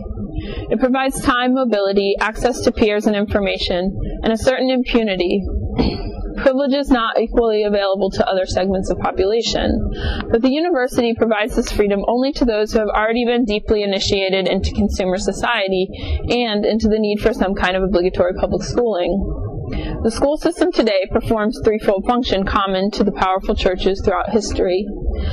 It is simultaneously the repository of society's myth, the institutionalization of myths, contradictions, and the locus of the ritual, which reproduces and veils the disparities between myth and reality. Today, the school system, and especially the university, provides ample opportunity for criticism of the myth and for the rebellion against its institutional perversions. But the ritual, which demands tolerance of the fundamental contradictions between the myth and institutions, still goes largely unchallenged. For neither ideological criticisms nor social action can bring about a new society. Only disenchantment with and detachment from the central social ritual and reform of that ritual can bring about the radical change. And the American university has become the final stage of the most all-encompassing initiation rite the world has ever known. No society in history has been able to survive without ritual or myth, but ours is the first which has needed such a dull, protracted, destructive, and expensive initiation into its myth. The contemporary world civilization is also the first one which has found it necessary to rationalize its fundamental initiation ritual in the name of education. We cannot begin a reform of education unless we first understand that neither individual learning nor societal equality can be enhanced by the ritual of schooling. We cannot go beyond the consumer society unless we first understand that the obligatory public schools inevitably reproduce such a society, no matter what is taught in them. The project of demythologizing, which I propose, cannot be limited to the university alone. Any attempt to reform the university without attending to the system of which it is an integral part is like trying to do urban renewal in New York City from the 12th story up. Most current college-level reform looks like the building of high-rise slums. Only a generation which grows up without obligatory schools will be able to recreate the university. The myth of institutionalized values. School initiates, too, the myth of undying consumption. This modern myth is grounded in the belief that the process inevitably produces something of value, and therefore, production necessarily produces demand. School teaches us that instruction produces learning. The existence of schools produces the demand for schooling. Once we have learned to need school, all of our activities tend to take shape of client relationships to other specialized institutions. Once the self-taught man or woman has been discredited, all non-professional activity is rendered suspect. In school we are taught that valuable learning is the result of attendance, that the value of learning increases with the amount of input, and finally, that this value can be measured and documented by grades and certificates.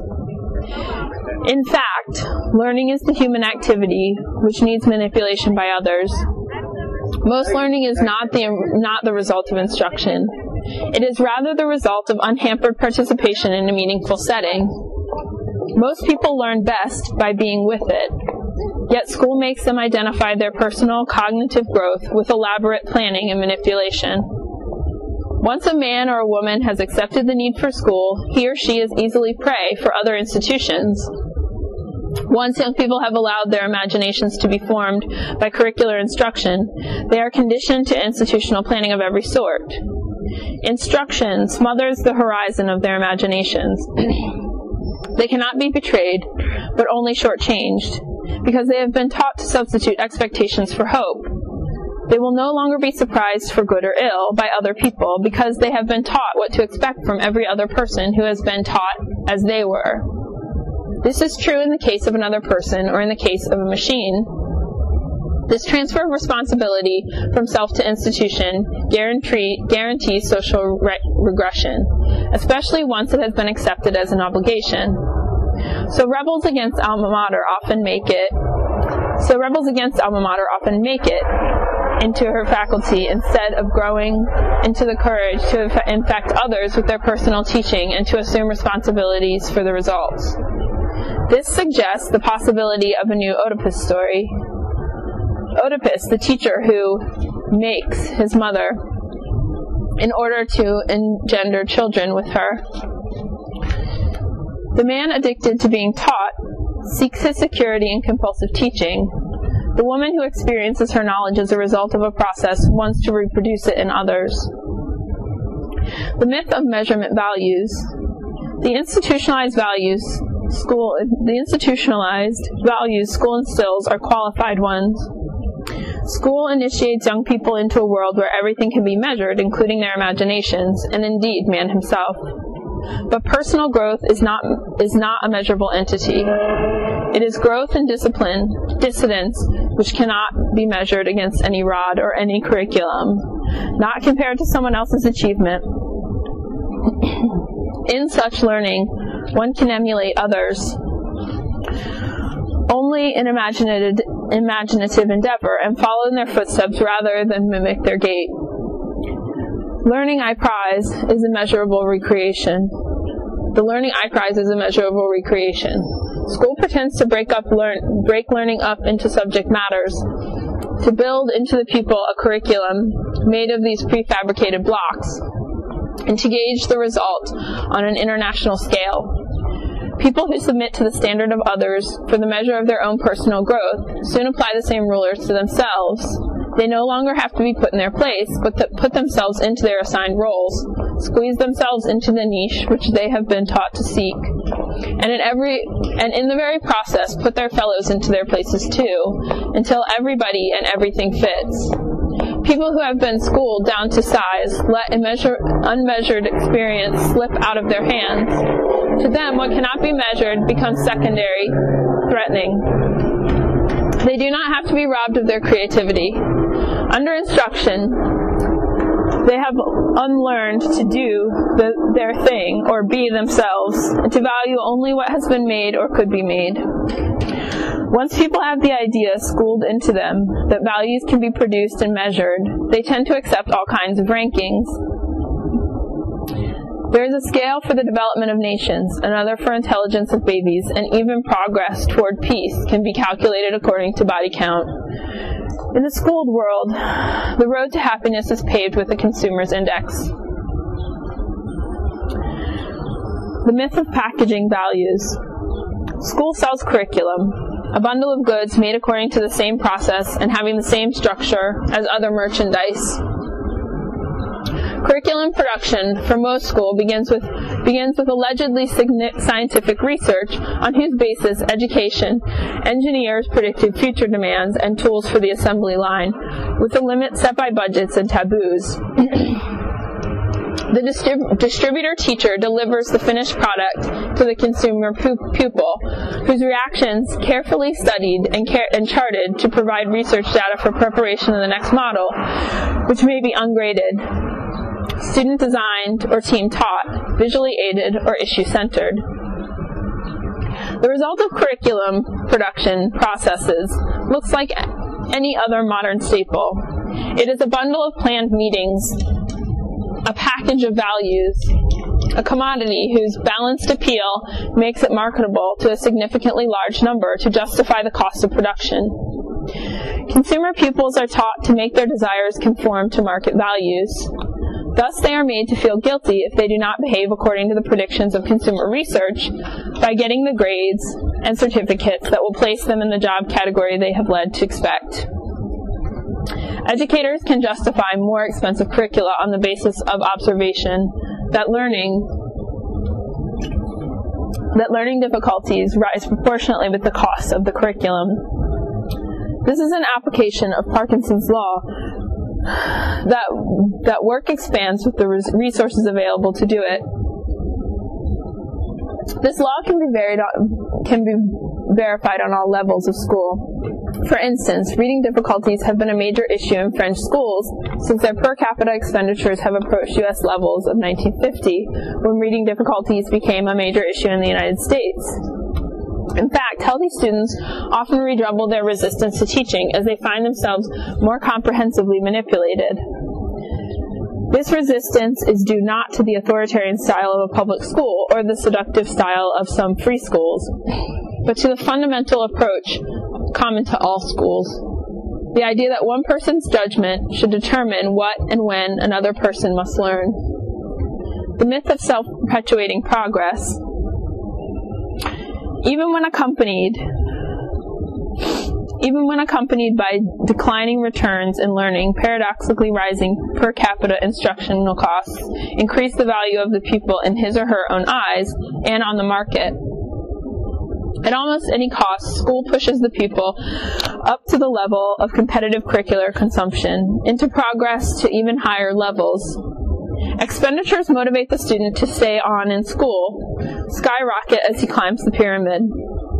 On higher levels, they are disguised as new football stadiums, chapels, or programs called international education. If it teaches nothing else, school teaches the value of escalation, the value of the American way of doing things. The Vietnam War fits the logic of the moment. Its success has been measured by the numbers of persons effectively treated by cheap bullets delivered at an immense cost. And this brutal calculus is unashamedly called body count. Just as business is business, the never-ending accumulation of money, so war is killing, the never-ending accumulation of dead bodies.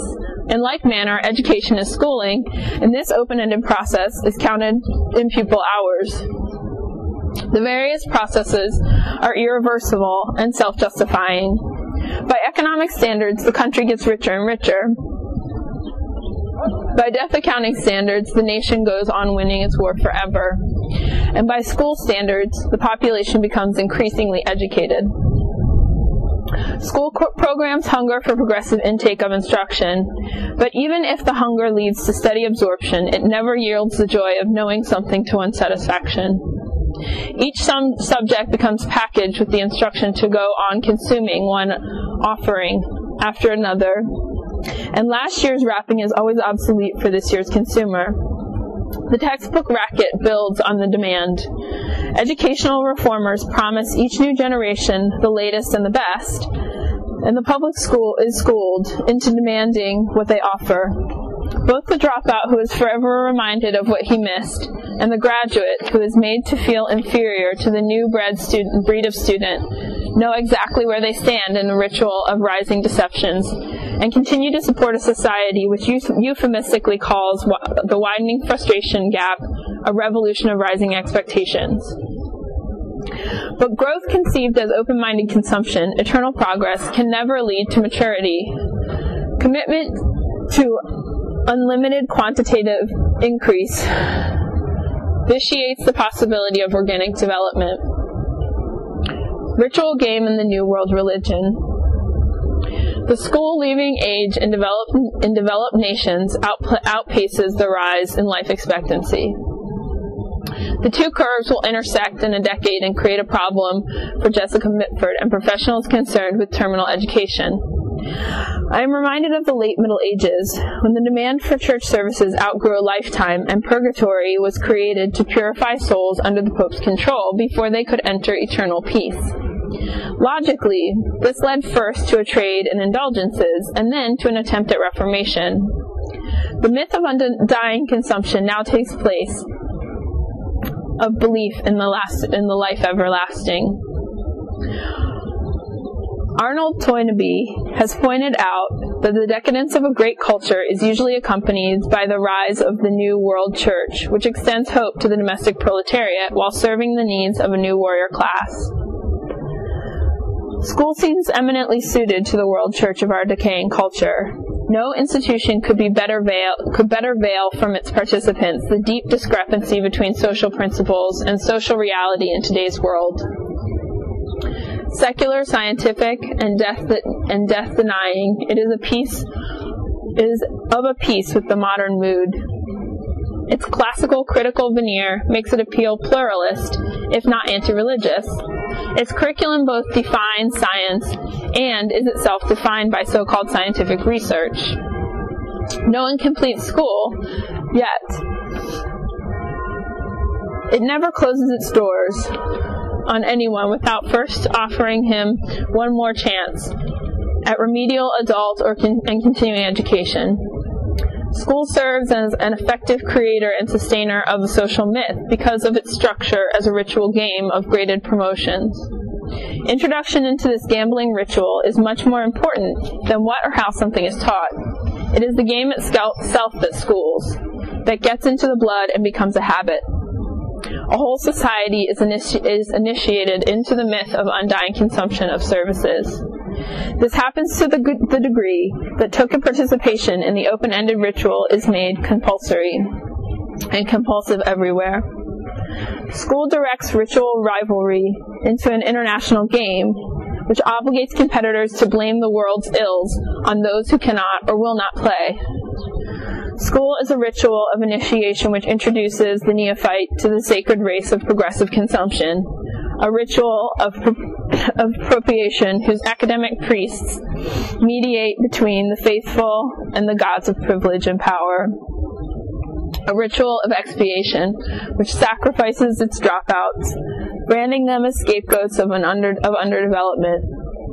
Even those who spend at best a few years in school, and this is the overwhelming majority in Latin America, Asia, and Africa, learn to feel guilty because of their underconsumption of schooling. In Mexico, 6 grades of school are legally obligatory. Children born into the lower economic third have only 2 chances in 3 to make it to the 1st grade. If they make it, they have 4 chances in 100 to finish obligatory schooling by the 6th grade. If they are born into the middle third group, their chances increase to 12 out of 100. With these rules, Mexico is more successful than most of the other 25 Latin American republics in providing public education. Everywhere, all children know that they were given a chance, albeit an unequal one, in an obligatory lottery, and the presumed equality of the international standard now compounds their original poverty with the self-inflicted discrimination accepted by the dropout. They have been schooled to the belief in rising expectations and can now rationalize their growing frustration outside school by accepting their rejection of a scholastic grace. They are excluded from heaven because once baptized they did not go to church. Born in original sin, they are baptized into the 1st grade, but go to the slum because of their professional faults. As Max Weber traced the social effects of belief that salvation belonged to those who accumulated wealth, we can now observe that grace is reserved for those who accumulate years in school. The coming kingdom, the universalization of expectations. School combines the expectations of consumer expressed in its claims with the beliefs of the producer expressed in its ritual. It is a liturgical expression of worldwide cargo cult, reminiscent of the cults which swept Melanesia in the 40s, which injuncted cultists with their belief that if they but put on a black tie over their naked torsos, Jesus would arrive in a steamer bearing an icebox of a pair of trousers and a sewing machine for each believer. School fuses the growth in humiliating dependence on the master with the growth and futile sense of omnipresence that is typical of the people who wants to go out and teach all nations to save themselves. The ritual is tailored to the stern work habits of the hard hats, and its presupposed is to celebrate the myth of an earthly paradise of never-ending consumption, which is the only hope for the wretched and dispossessed. Epidemics of the insatiable, this-worldly expectations have occurred throughout history, especially among colonized and marginalized groups in all cultures. Jews in the Roman Empire had their Essenes, and Jews messiahs, serfs in the Reformation, their Thomas Munzer. Disposed Indians from Paraguay to Dakota, their infectious dancers. These sects were always led by a prophet and limited their promises to a chosen few. The school-induced expectation of the kingdom, on the other hand, is impersonal rather than prophetic, and universal rather than local. Man has become the engineer of his own Messiah and promises the unlimited rewards of science to those who submit to the progressive engineering of his reign. the new alienation. School is not only the new world religion, it is also the world's fastest growing labor market. The engineering of consumers has become the economy's principal growth sector. As production costs decreases in rich nations, there is an increasing concentration of both capital and labor in the vast enterprises of equipping man for disciplined consumption. During the past decade, capital investments directly related to the school system rose even faster than expenditures for defense. Disarmament would only accelerate the process by which the learning industry moves to the center of the national economy. School gives unlimited opportunity for legitimate waste so long as its destructiveness goes unrecognized and the cost of palliatives goes up. If we add those engaged in full-time teaching to those in full-time attendance, we realize that this so-called superstructure has become society's major employer. In the United States, 62 million people are in school and 80 million at work elsewhere.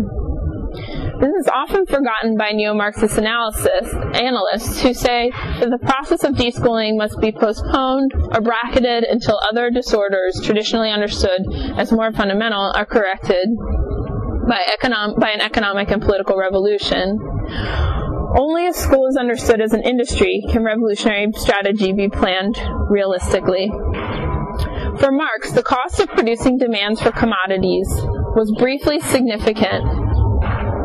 Today, most human labor is engaged in the production of demands that can be satisfied by industry, which makes intensive use of capital.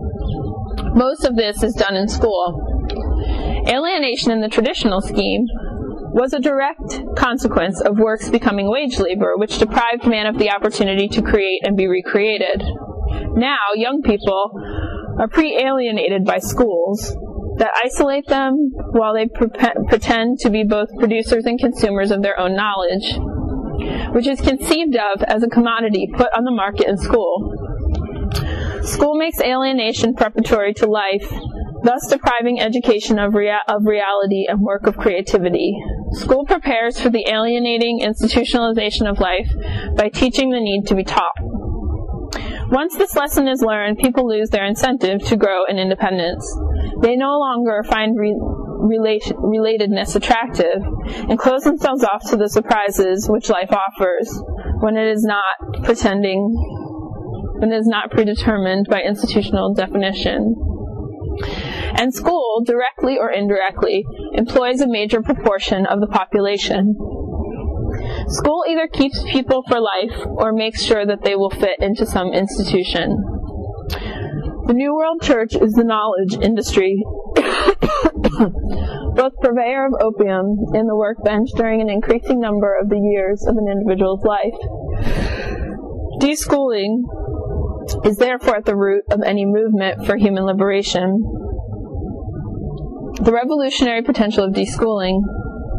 Of course, school is not by any means the only modern institution which has as its primary purpose the shaping of man's vision of reality. The hidden curriculum of family life, draft, healthcare, so-called professionalism, or the media play an important part in the institutional manipulation of man's world vision, language, and demands. But school enslaves more profoundly and more systematically, since only school is credited with the principal function of forming critical judgment, and paradoxically tries to do so by making learning about oneself, about others, and about nature depend on a prepackaged process.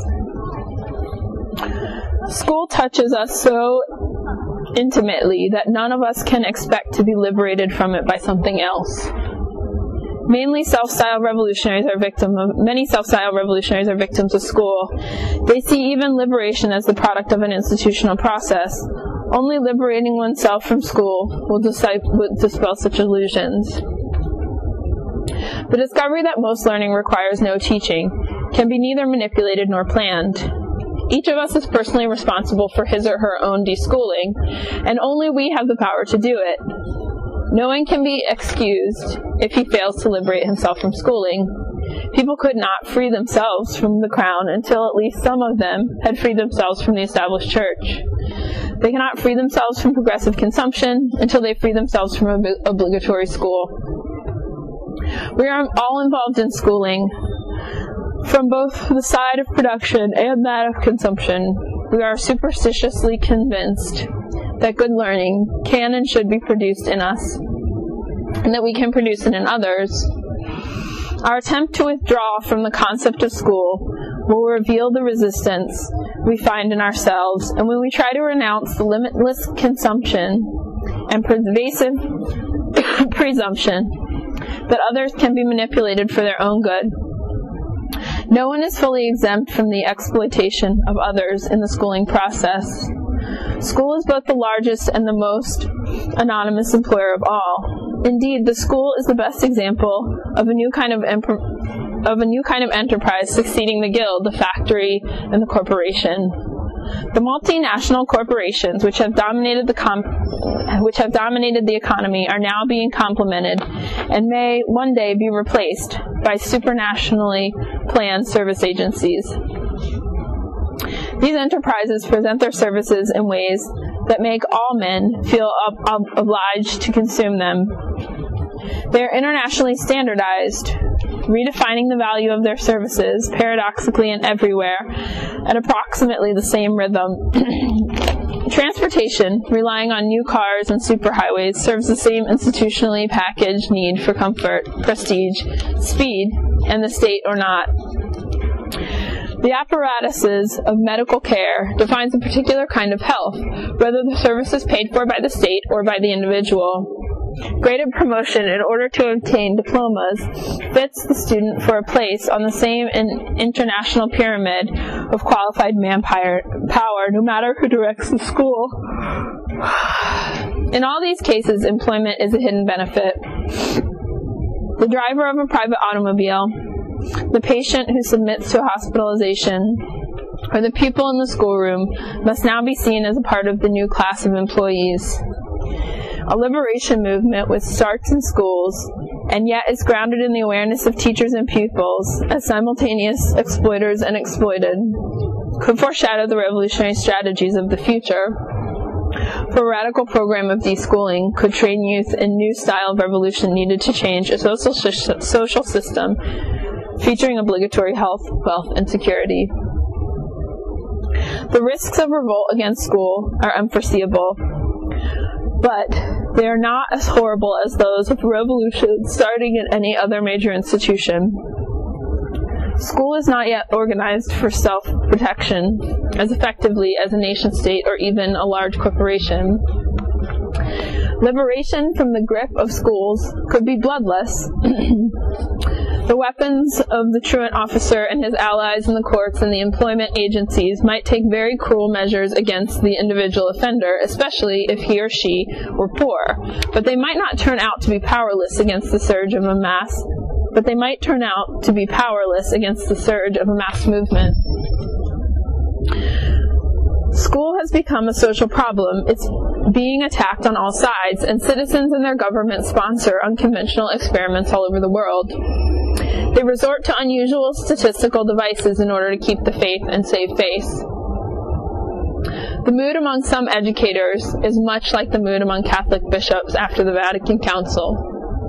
The curricula of so-called free schools resemble the liturgies of folk and rock masses. The demands of high school students have a say in choosing their teachers are as strident as those of parishioners demanding to select their pastors. But the stakes for society are much higher if a significant minority loses its faith in schooling. This would endanger the survival not only of the economic order, but on the co-production of goods and demands, but equally the political order built on the nation-state, into which students are delivered by the school. Our options are clear enough. Either we continue to believe that institutionalized learning is a product which justifies unlimited investment, or we rediscover that legislation and planning and investment, if they have any place in formal education, should be used mostly to tear down the barriers that now impede opportunities for learning, which can only be personal activity. If we do not challenge the assumption that valuable knowledge is a commodity, which under certain circumstances may be forced into the consumer society, will be increasingly dominated by sinister pseudo-schools and totalitarian managers of information. Pedagogical therapists will drug their pupils more in order to teach them better, and students will drug themselves more to gain relief from the pressures of teachers and the race for certificates. Increasingly, larger numbers of bureaucrats will presume to pose as teachers. The language of the schoolman has already been co-opted by the admin. Now the general and the policeman try to dignify their professions by masquerading as educators. In a schooled society, war-making and civil repression find an educational rationale. Pedagogical warfare, in the style of Vietnam, will be increasingly justified as the only way of teaching people the superior value of unending progress. Repression will be seen as a missionary effort to hasten the coming of the mechanical Messiah. More and more countries will resort to pedagogical torture already implemented in Brazil and Greece. This pedagogical torture is not used to extract information or to satisfy the psychic needs of sadists. It relies on random terror to break the integrity of an entire population and make it plastic material for the teaching invented by technocrats. The totally destructive and constantly progressive nature of obligatory instruction will fulfill its ultimate logic unless we begin to liberate ourselves right now from our pedagogical hubris. Our belief that man can do what God cannot, namely manipulate others for their own salvation. Many people are just awaking to the inexorable destruction which present production trends imply for the environment. But individuals have only very limited power to change these trends. The manipulation of men and women begun in school has also reached a point of no return, and most people are still unaware of it. They still encourage school reform, as Henry Ford III proposes less poisonous automobiles. Daniel Bell says that our epoch is characterized by an extreme disjunction between cultural and social structures, the one being devoted to apocalyptic attitudes, the other to technocratic decision-making. This is certainly true for many educational reformers, who feel impelled to condemn almost everything which characterizes modern schools, and at the same time propose new schools. In his The Structure of Scientific Revolutions, Thomas Kuhn argues that such dissonance inevitably precedes the emergence of new cognitive paradigm. The facts reported by those who observe free fall, by those who returned from the other side of the earth, and by those who used the new telescope did not fit the Ptolemaic worldview. Quite suddenly, the Newtonian paradigm was accepted. The dissonance which characterizes many of the young today is not so much cognitive as a matter of attitudes, a feeling about what tolerable society cannot be like. What is surprising about the dissonance is the ability of a variety of a large number of people to tolerate it.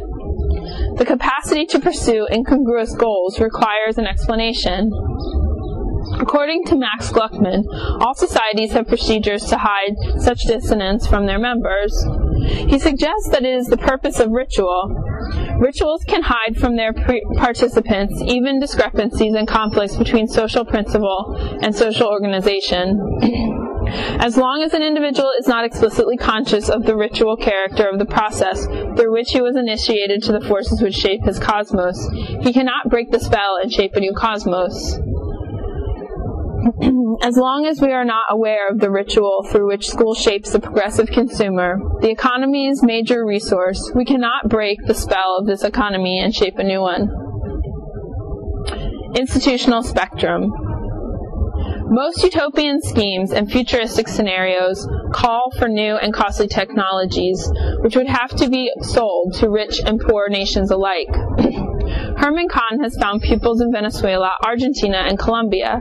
The pipe dreams of Sergio Bernandez for Brazil of the year 2000 sparkle with more new machinery than is now possessed by the United States, which by then will be weighed down with antiquated missile sites, jet ports, and cities of the 60s and 70s. Futurists inspired by Buckminster Fuller would depend on cheaper and more exotic devices They count on the acceptance of a new but possible technology that would apparently allow us to make more with less. Lightweight monorails rather than supersonic transport. Vertical living rather than horizontal sprawling. All of today's futuristic planners seek to make economically feasible what is technically possible, while refusing to face the inevitable social consequence, the increased craving of all men for goods and services that will remain the privilege of a few. I believe that a desirable future depends on our deliberately choosing a life of action over a life of consumption.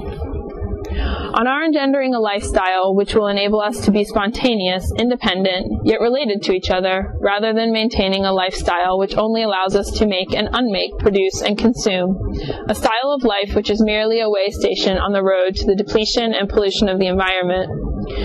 The future depends more upon our choice of institutions which support a life of action than our own developing new ideologies and technologies. We need a set of criteria which will permit us to recognize those institutions which support personal growth rather than addiction, as well as the will to invest our technological resources preferentially in such institutions of growth. The choice is between two radically opposed institutional types, both of which are exemplified in certain existing institutions, although one type characterizes the contemporary period as to almost define it.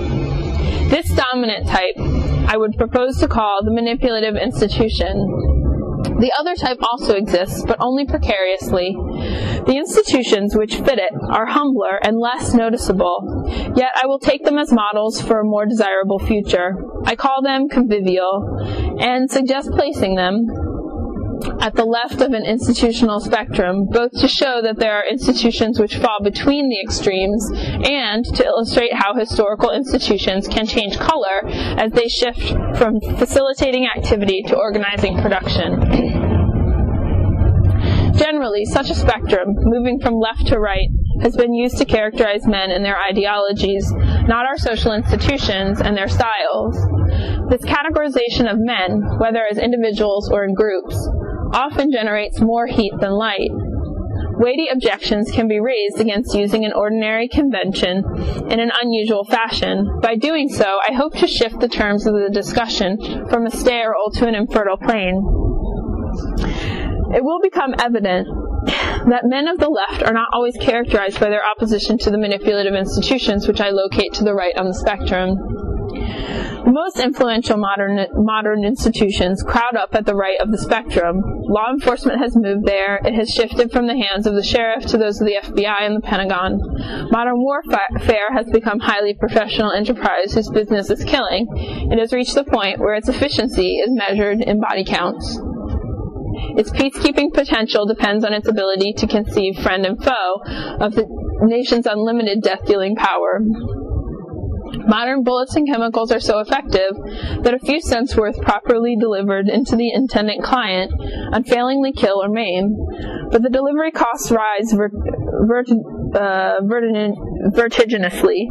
The cost of a dead Vietnamese went from $360,000 in 1967 to $450,000 in 1969. Only economies on a scale approaching race suicide would render modern warfare economically efficient. The boomerang effect in war is becoming more obvious. The higher the body count of dead Vietnamese, the more enemies the United States acquires around the world. Likewise, the more the United States must spend to create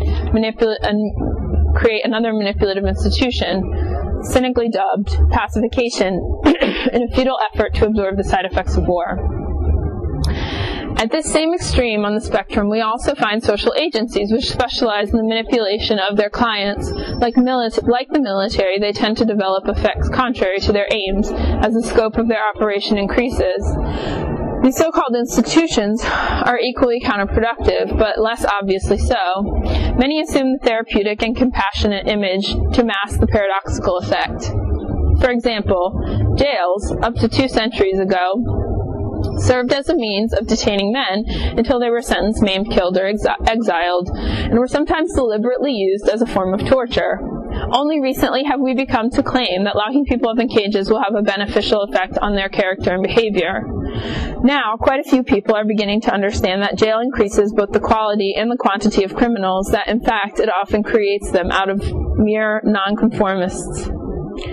Far few people, however, seem to understand that mental hospitals, nursing homes, and orphan asylums do much the same thing.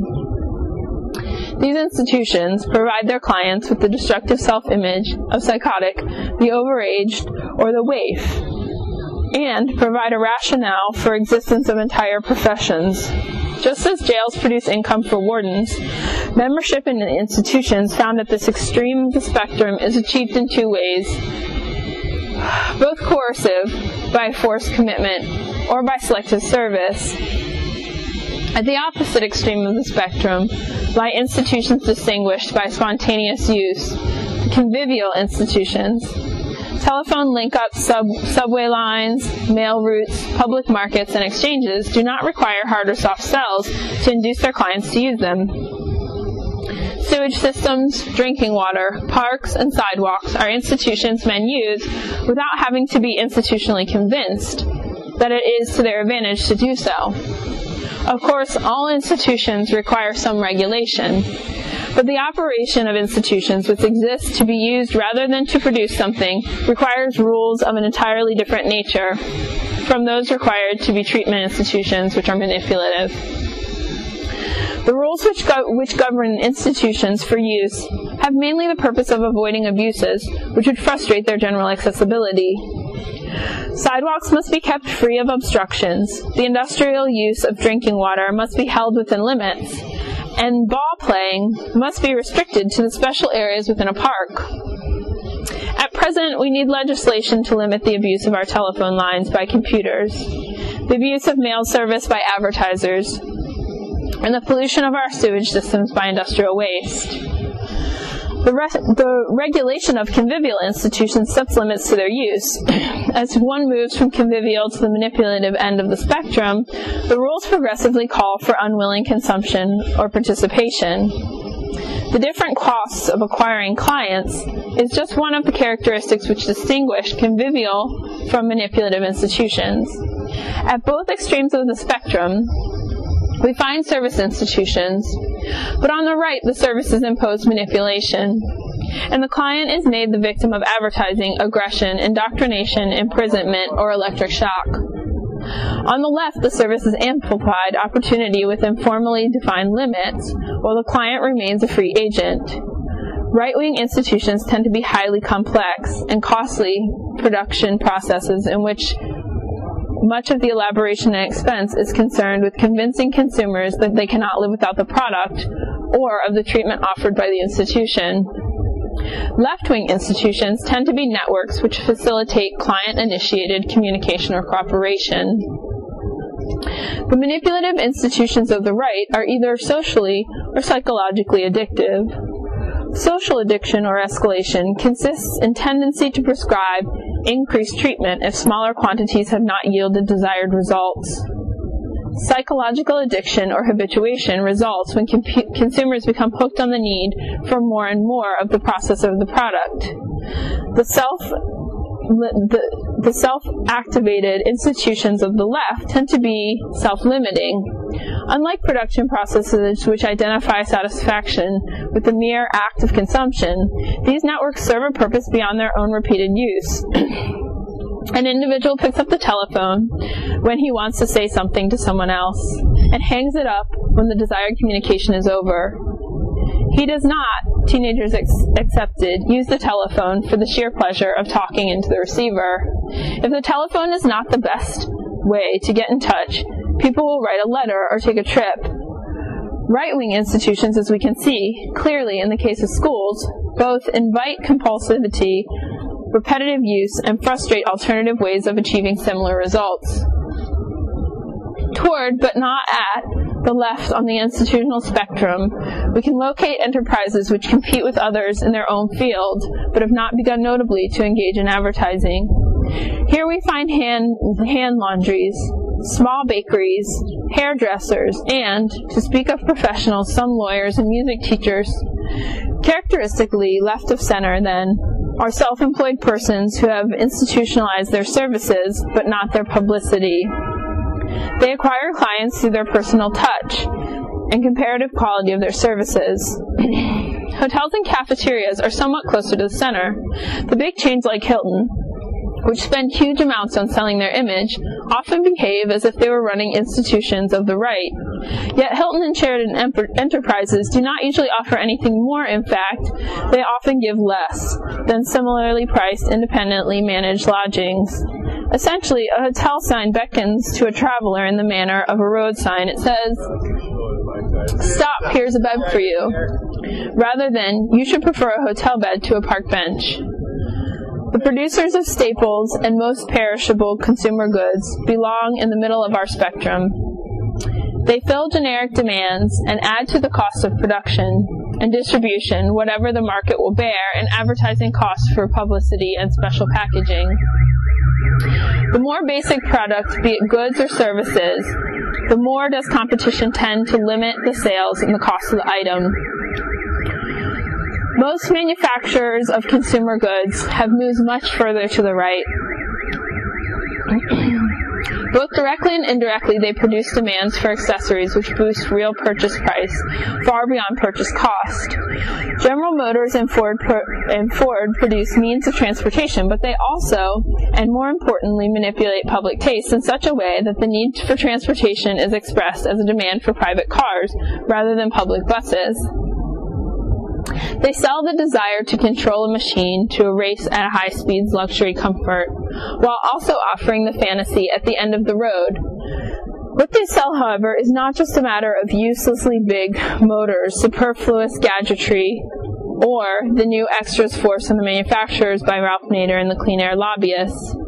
The list price includes souped-up engines, air conditioning, safety belts, exhaust controls, but other costs not openly declared to the driver are also involved. The corporation's advertising and sales expenses, fuel maintenance and parts insurance, interest on credit, as well as less tangible costs like loss of time, temper, and breathable air in our traffic-congested cities. An especially interesting corollary to our discussion of socially useful institutions is the system of public highways.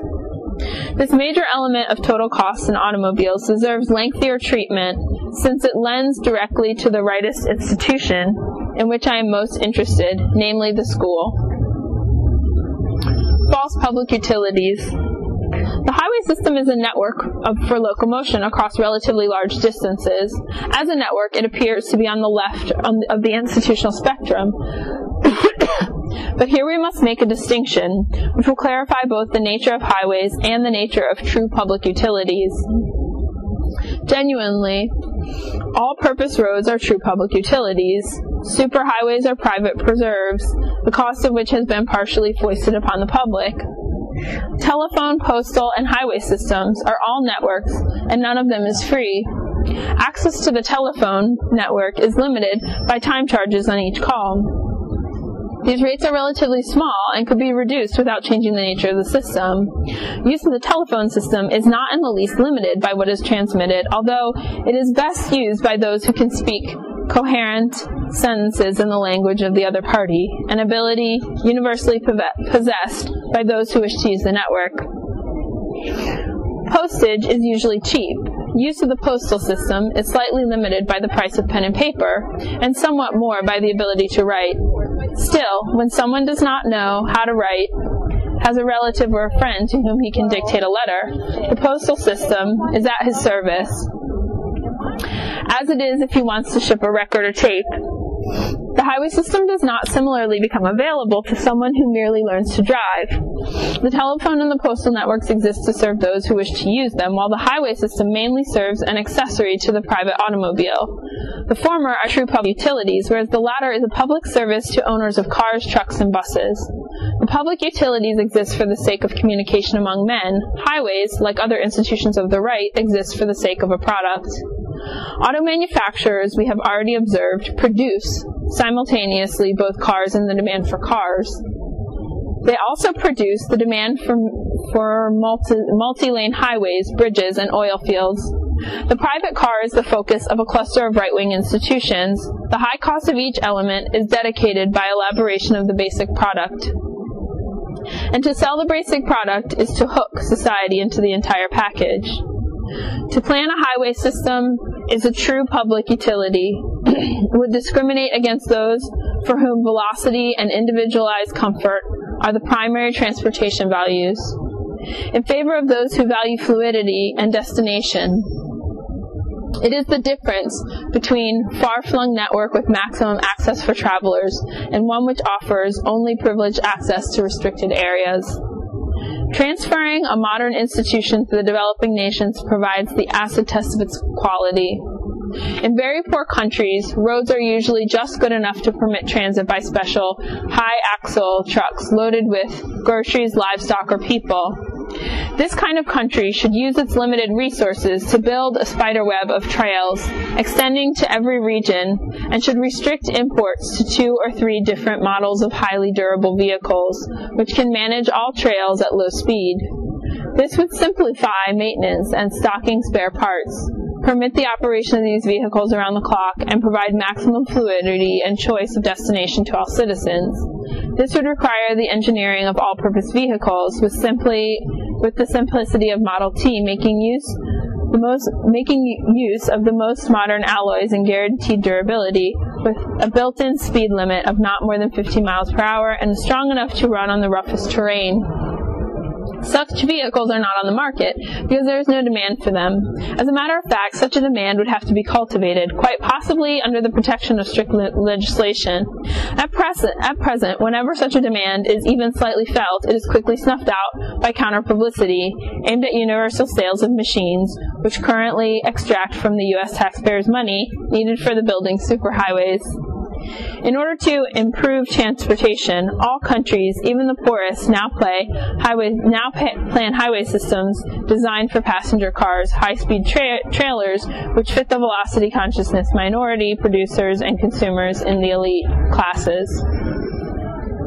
This approach is frequently rationalized as the savings of the most precious resource of poor country, the time of the doctor, the school inspector, or the public administrator.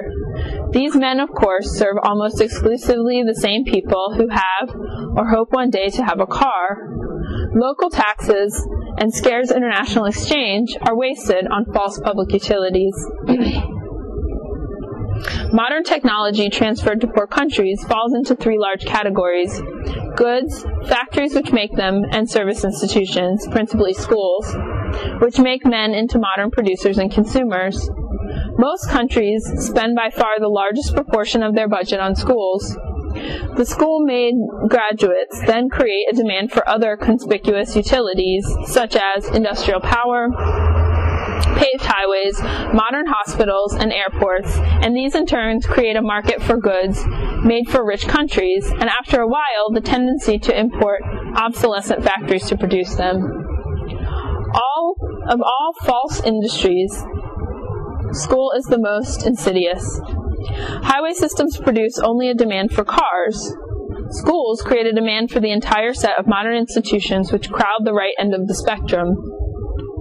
A man who questioned the need for highways would be written off as a romantic. The man who questions the need for school is immediately attacked as either heartless or imperialist. Schools as false public utilities. Like highways, schools at first glance give the impression of being equally open to all comers. They are in fact open only to those who consistently renew their credentials.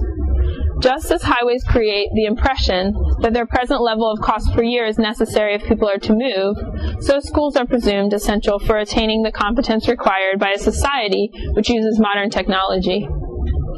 We have exposed speedways as spurious public utilities by noting their dependence on private automobiles. Schools are based upon the equally spurious hypothesis that learning is the result of curricular teaching.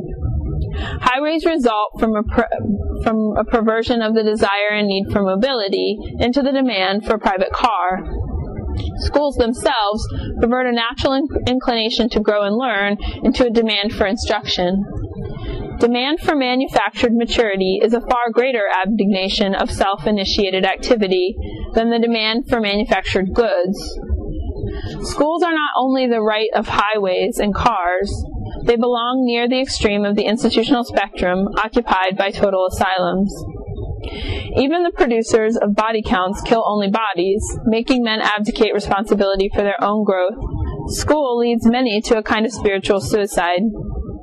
Highways are paid for in part by those who use them, since tolls and gasoline taxes are extracted only from drivers. School, on the other hand, is a perfect system of regressive taxation, where the privileged graduates ride on the back of the entire paying public. School puts a head tax on promotion. The underconsumption of highway mileage is not nearly so costly as the underconsumption of schooling. The man who does not own a car in Los Angeles may be almost immobilized, but if he can somehow manage to reach a workplace, he can get a hold of a job. The school dropout has no alternative route. The suburbanite with his new Lincoln and his country cousin who drives a beat-up jalopy get essentially the same use out of the highway, even though one man's car costs 30 times the other man's. The value of a man's schooling is a function of the number of years he has completed and of the costliness of the schools he has attended. The law compels no one to drive, whereas it obligates everyone to go to school. The analysis of institutions according to their present placement on a left-right continuum enables me to clarify my belief that fundamental social change must begin with a change of consciousness about institutions, and to explain why the dimensions of a viable future turns on the rejuvenation of institutional style. During the 60s, institutions bore, in different decades since the French Revolution, simultaneously reached old age. Public school systems founded in the time of Jefferson or Ataturk, along with others which started after World War II, all became bureaucratic, self-justifying, and manipulative. The same thing happened to systems of social security, to labor unions, major churches, and diplomacies, the care of the aged, and the disposal of the dead. Today, for instance, the school systems of Colombia, Britain, and the USSR and the U.S. resemble each other more closely than U.S. schools of the late 1890s resemble either today's or contemporaries in Russia. Today, all schools are obligatory, open-ended, and competitive. The same convergence in institutional style affects healthcare, merchandising, personal administration, and political life. All these institutional processes tend to pile up at the manipulative end of the spectrum. A merger of world bureaucracies results from this convergence of institution. The style, the ranking systems, the paraphernalia from textbook to computer are standardized on the planning boards of Costa Rica, Afghanistan, after the model of Western Europe. Everywhere, these bureaucracies seem to focus on the same task, promoting the growth of institutions of the right. They are concerned with making of things, making of ritual rules, and the making of reshaping of executive truths. The ideology or fate which establishes the current value which should be attributed to their product. Technology provides these bureaucracies with increasing power on the right hand of society. The left hand of society seems to wither, not because technology is capable of increasing the range of human action and providing time for play of individual imagination and personal creativity, but because such use of technology does not increase the power of an elite which administers it. The postmaster has no control over the substantive use of the mails. The switchboard operator or bell telephone executive has no power to stop adultery, murder, or subversion from being planned over his network. At stake in the choice between the institutional right and left is the very nature of human life. Man must choose whether to be rich in things or in freedom to use them. He must choose between alternate styles of life and related production schedules. Aristotle had already discovered that making and acting are different, so different in fact, that one never includes the other. For neither is acting a way of making, nor making a way of truly acting. Architecture is a way of making, of bringing something into being whose origin is in the maker and not in the thing. Making has always an end other than itself. Action, not. For good action itself is its end. Perfection in making is an art. Perfection in acting is a virtue. The word which Aristotle employed for making was poiesis, and the word he employed for doing was praxis. A move to the right implies that an institution is being restructured to increase its ability to make, while as it moves to the left, it is being restructured to allow increase in doing or praxis. Modern technology has increased the ability of man to relinquish the making of things to machines, and his potential time for acting has increased. Making the necessities of life has ceased to take up his time. Unemployment is the result of this modernization. It is the idleness of a man for whom there is nothing to make, and who does not know what to do, that is, how to act. Unemployment is the sad idleness of a man who, contrary to Aristotle, believes that making things or working is virtuous, and that idleness is bad. Unemployment is the experience of a man who has succumbed to the Protestant ethic. Leisure, according to Weber, is necessary for a man to be able to work. For Aristotle, work is necessary for a man to have leisure. Technology provides man with discretionary time he can fill, either while making or while doing. The choice between sad unemployment and joyful leisure is now open for the entire culture.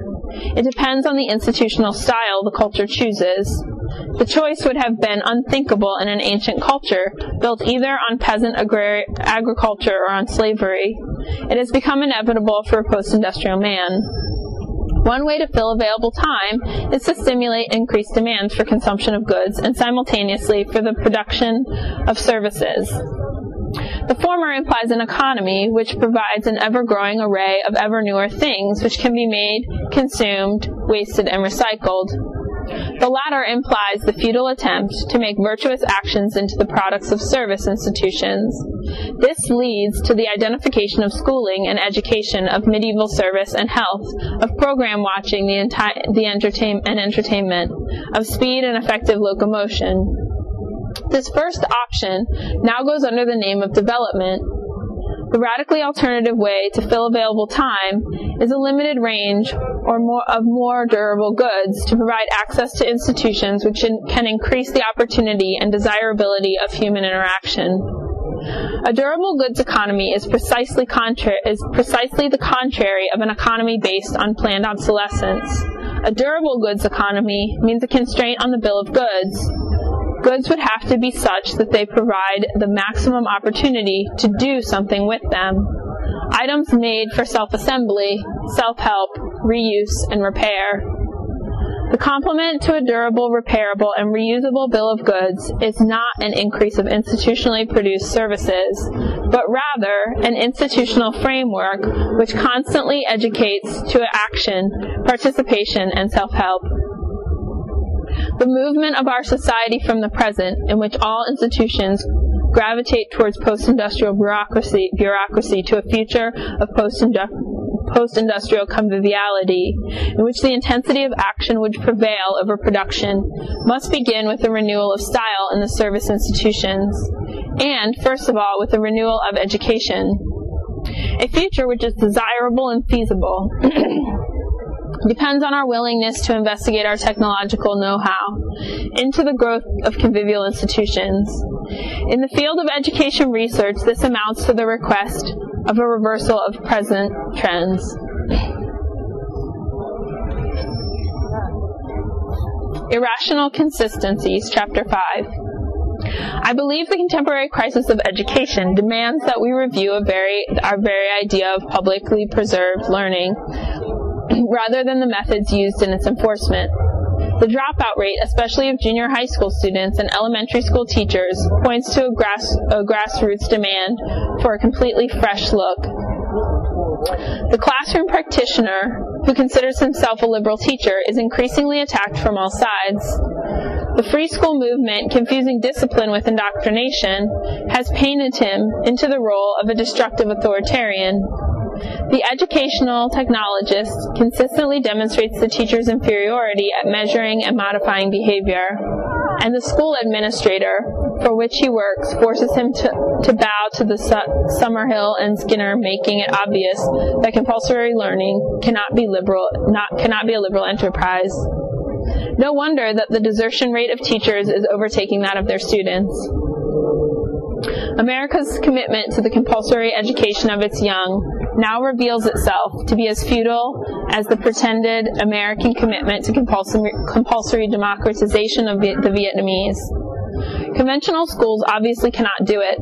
The free school movement entices unconventional educators, but ultimately does so in support of the conventional ideology of schooling, and the premises of educational technologists that their research and development, if adequately funded, can offer some kind of final solution to the resistance of youth to the compulsory learning sound as confident and prove as fatuous and as the analogous promise made by the military technologists. The criticism directed at the American school system by the behaviorists, and that coming from the new breed of radical educators, seem radically opposed. The behaviorists apply educational research to the induction of the autodidact instruction through individualized learning packages.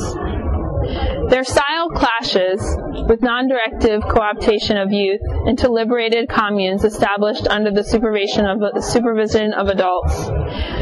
Yet, in historical perspective, these two are just contemporary manifestations of the seemingly contradictory, yet really complementary goals of the public school system.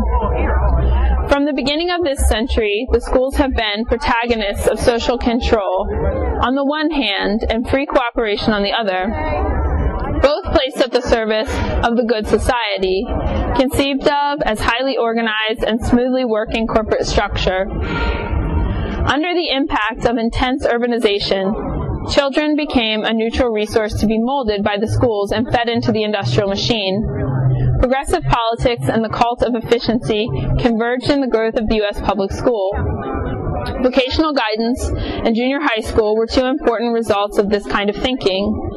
It appears, therefore, that the attempt to produce specified behavioral changes which can be measured and for which the processor can be held accountable is just one side of a coin, whose other side is pacification of the new generation within specifically engineered enclaves which will seduce them into a dream world of their elders. These pacified in society are well described by Dewey, who wants us to, quote-unquote, make each one of our schools an embryonic community life, active with types of occupations that reflect the life of the larger society and preeminent within the spirit of art, history, and science. In this historical perspective, it would be a grave mistake to interpret the current three-cornered controversy between the school establishment, the educational technologists, and the free school as the prelude to a revolution in education. This controversy reflects rather a stage of an attempt to escalate an old dream into a fact, and to finally make all valuable learning the result of professional teaching. Most educational alternatives proposed converge toward goals which are imminent in the production of the cooperative man, whose individual needs are met by means of his specialization in the American system. They are oriented toward the improvement of what, for lack of a better phrase, I call the schooled society. Even the seemingly radical critics of the school system are not willing to abandon the idea that they have an obligation to the young, especially to the poor, an obligation to process them, whether by love or fear, into a society which needs discipline, specialization, as much from its producers as from its consumers, and also their full commitment to the ideology which puts economic growth first. Dissent veils the contradictions inherent in the very idea of school. The established teachers, unions, and technological wizards and educational liberation movement reinforce the commitment of the entire society to the fundamental axioms of a schooled world, somewhat in the manner in which many peace and protest movements reinforce the commitment of their members, be they black, female, young, or poor, to seek justice through the growth of the gross national income. Some of the tenets which now go unchallenged are easy to list. There is first the shared belief that behavior, which has been acquired in the sight of a pedagogue, is of special value to the pupil and of special benefit to society.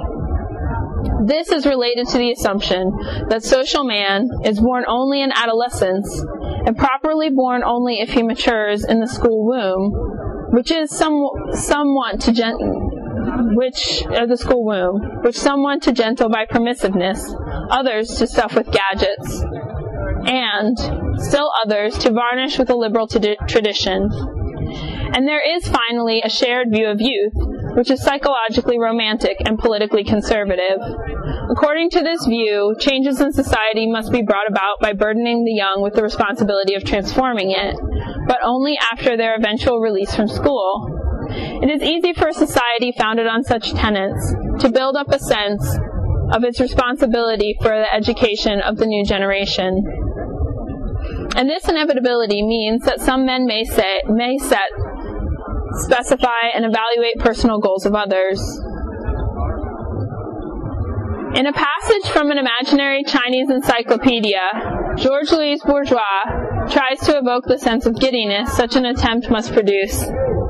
He tells us that animals are divided into the following classes: A, those belonging to the emperor; B, those that are embalmed; C, those that are domesticated; D, the suckling pigs; E, the sirens; F, the fabulous ones; G, the roaming dogs; H, those included in present classification; I, those that drive themselves crazy; J, innumerable ones; K, those painted with very fine brushes of camel hair; L, etc. M, those who have just broken the jug; N, those who resemble flies from afar. Now, such a taxonomy does not come into being unless somebody feels it can serve his purpose. In this case, I suppose, that somebody was a tax collector. For him, at least, this taxonomy of beasts must have made sense. The same way in which the taxonomy of educational objectives makes sense to scientific authors. In the peasant, the vision of men with such inscrutable logic, empowered to assess his cattle, must have induced a chilling sense of impotence. Students, for analogous reasons, tend to feel paranoid when they seriously submit to a curriculum. Inevitably, they are more frightened than my imaginary Chinese peasant, because it is their life goals rather than their livestock which is being branded with inscrutable sign.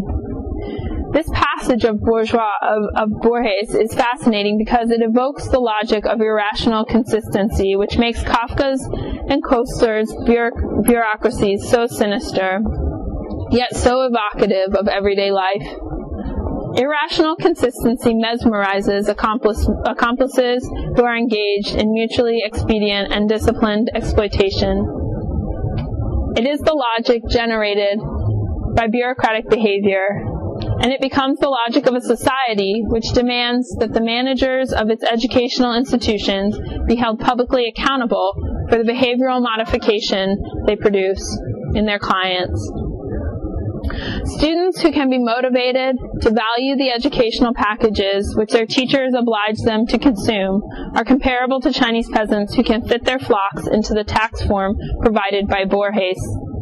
At some time during the last 2 generations, a commitment to therapy triumphed in American culture, and teachers came to be regarded as therapists, whose ministrations all men need if they wish to enjoy the equality and freedom with which according to the Constitution they are born. Now the teacher therapists go on to propose lifelong educational treatment as the next step. The style of this treatment is under discussion. Should it take the form of continued adult classes, electronic ecstasy, or parodic sensitivity sessions?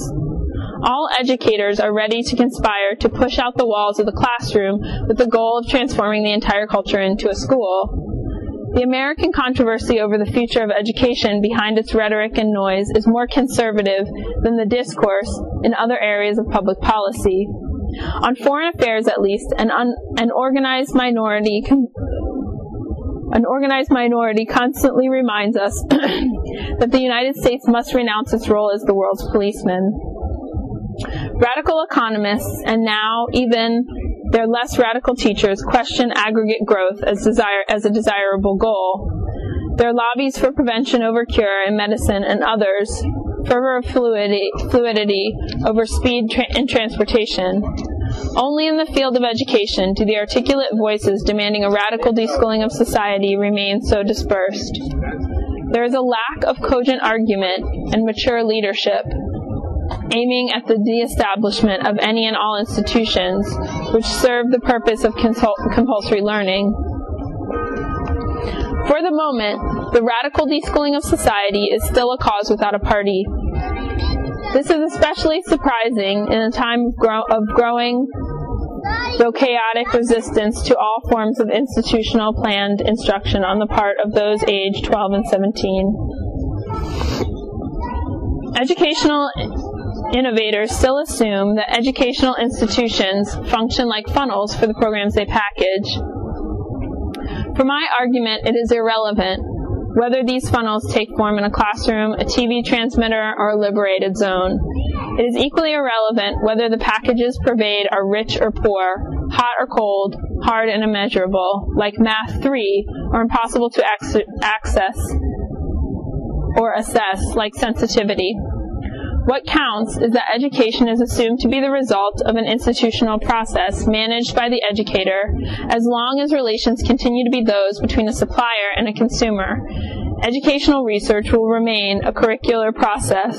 It will amass scientific evidence in support of the need for more educational packages and for their more deadly accurate delivery to the individual consumer, just as a certain brand of social science can prove the need for the delivery of more military treatment. An educational revolution depends on twofold inversion, a new orientation for research and a new understanding of the educational style of an emerging counterculture.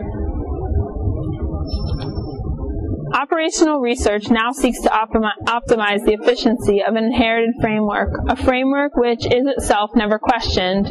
This framework has the syntactic structure of a funnel for teaching packages. The syntactic alternative to it is educational network, or web, for the autonomous assembly of resources under the personal control of each learner. This alternative structure of an educational institution now lies within the conceptual blind spot of our operational research. If research were to focus on it, this would constitute a true sacrifice, a true scientific revolution. The blind spot of educational research reflects the cultural bias of a society in which technological growth has been confused with technocratic control. For the technocrat, the value of an environment increases as more contacts between each man and his milieu can be programmed. In this world, the choices which are manageable for the observer or a planner converge with the choices possible for the observed so-called beneficiary. Freedom is reduced to a selection among packaged commodities. The emerging counterculture reaffirms the values of semantic content above the efficiency of its increased, more rigid syntax.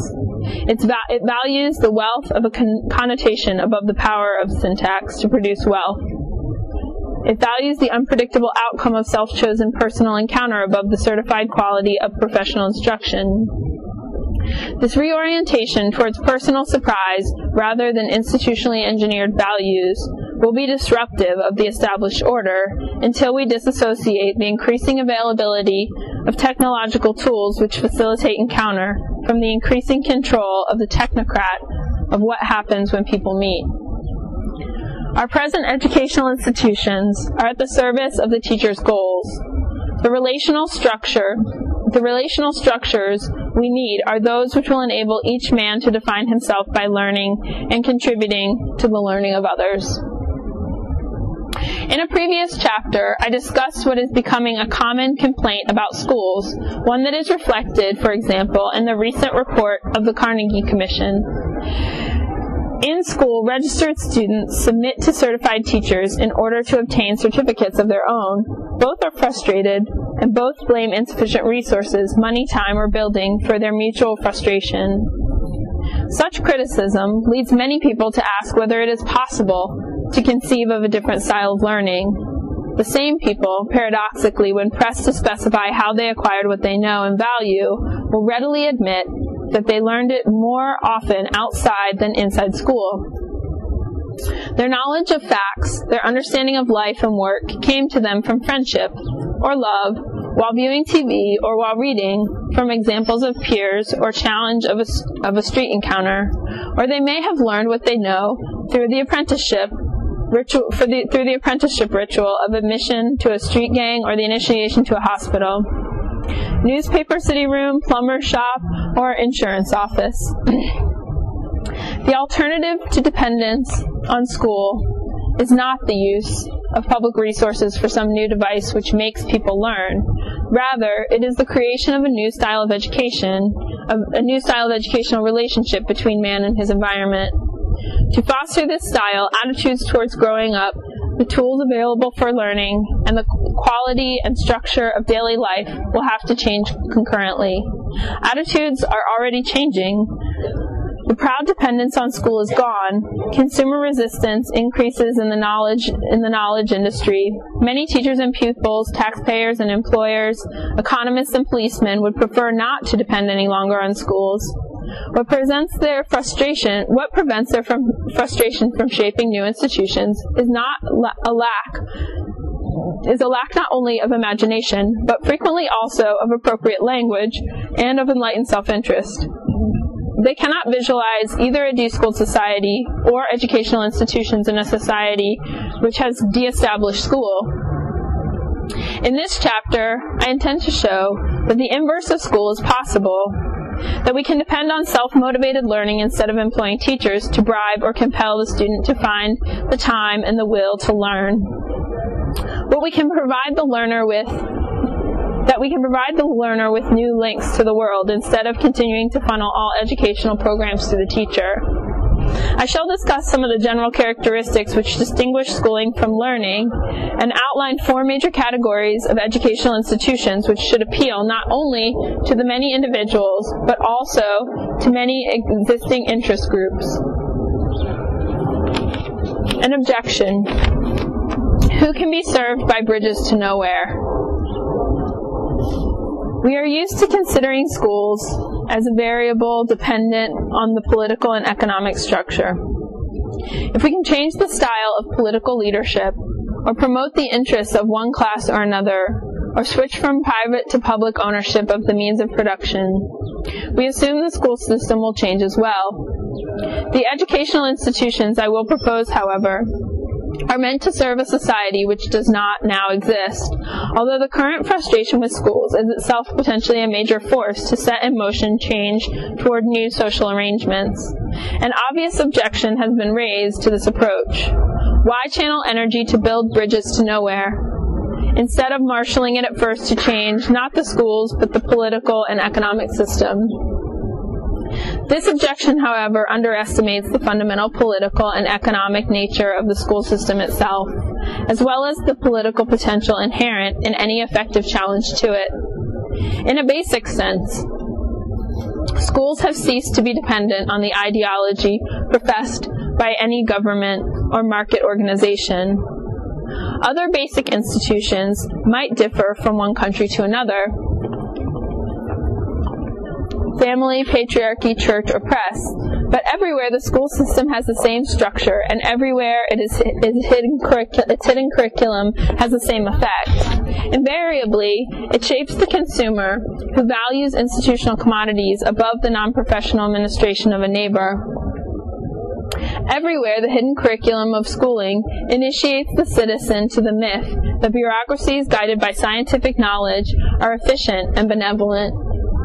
Everywhere, this same curriculum instills in the pupil the myth that increased production will provide a better life, and everywhere it develops the habit of self-defeating consumption of services and alienating production, the tolerance for institutional dependence, and the recognition of institutional rankings. The hidden curriculum of school does all this in spite of contrary efforts undertaken by teachers, and no matter what ideology prevails. In other words, schools are fundamentally alike in all countries, be they fascist, democratic, or socialist, big or small, rich or poor, this identity of the school system forces us to recognize the profound worldwide identity of myth, mode of production, and method of social control, despite the great variety of mythologies in which the myth finds expression. In view of this identity, it is illusory to claim that schools are in any profound sense dependent variables. This means that to hope for fundamental changes in the school system as an effect of conventional, conceived social or economic change is also an illusion. Moreover, this illusion grants the school, the reproductive organ of a consumer society, almost unquestioned immunity. It is at this point that the example of China becomes important. For 3 millennia, China protected higher learning through a total divorce between process of learning and the privilege conferred by Mandarin examinations. To become a world power and a modern nation-state, China had to adopt the international style of schooling. Only hindsight will allow us to discover if the great cultural revolution will turn out to have been the first successful attempt at deschooling the institutions of society. Even the piecemeal creation of the new educational agencies, which were the inverse of school, would be an attack on the most sensitive link of pervasive phenomenon, which is organized by the state in all countries. A political program which does not explicitly recognize the need for deschooling is not revolutionary. It is demagoguery calling for more of the same. Any major political program of the 70s should be evaluated in this measure. How clearly does it state the need for deschooling, and how clearly does it provide the guidelines for the educational quality of the society for which it aims? The struggle against domination by the world market and big power politics might be beyond some poor communities or countries, but this weakness is an added reason for emphasizing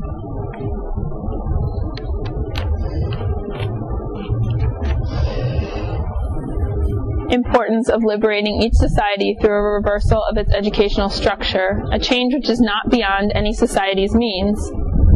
General characteristics of new formal education institutions. A good educational system should have 3 purposes. It should provide all who want to learn with access to available resources at any time in their lives. Empower all who want to share what they know to find those who want to learn it from them. And finally, furnish all who want to present an issue to the public with the opportunity to make their challenge known. Such a system would require the application of constitutional guarantees to education. Learners should not be forced to submit to an obligatory curriculum or to discrimination based on whether they possess a certificate or diploma, nor should the public be forced to support, through a regressive taxation, a huge professional apparatus of educators and buildings which in fact restricts the public chances for learning to the services of the profession it is willing to put on the market. It should use modern technology to make free speech, free assembly, and free press truly universal, and therefore fully educational.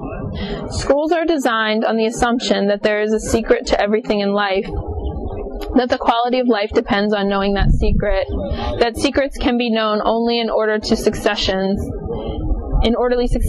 and that only teachers can properly reveal these secrets. An individual with a schooled mind conceives of the world as a pyramid of classified packages accessible only to those who carry the proper tags. New educational institutions would break apart this pyramid. Their purpose must be to facilitate access for the learner, to allow him to look into the windows of the control room or the parliament. If he cannot get in by the door, moreover, such new institutions should be channels to which the learner would have access without credentials or pedigree, public spaces in which peers and elders outside his immediate horizon would become available. I believe that no more than 4, possibly even 3 distinct channels or learning exchanges could contain all the resources needed for real learning. The child grows up in a world of things, surrounded by people who serve as models for skills and values. He finds peers who challenge him to argue, to compete, to cooperate, and to understand. And if the child is lucky, he is exposed to confrontation or criticism by an experienced elder who really cares. Things, models, peers, and elders are 4 resources, each of which requires a different type of arrangement to ensure that everybody has ample access to it. I will use the words opportunity web for network to designate specific ways to provide access to each of the 4 sets of resources. Network is often used, unfortunately, to designate the channels reserved to material selected by others for indoctrination, instruction, and entertainment. But it can also be used for the telephone or postal service, which are primarily accessible to individuals who want to send messages to one another. I wish we had another word to designate such reticular structures for mutual access, a word less evocative of entrapment, less degraded by current usage, and more suggestive of the fact that any such arrangement includes legal, organizational, and technical aspects.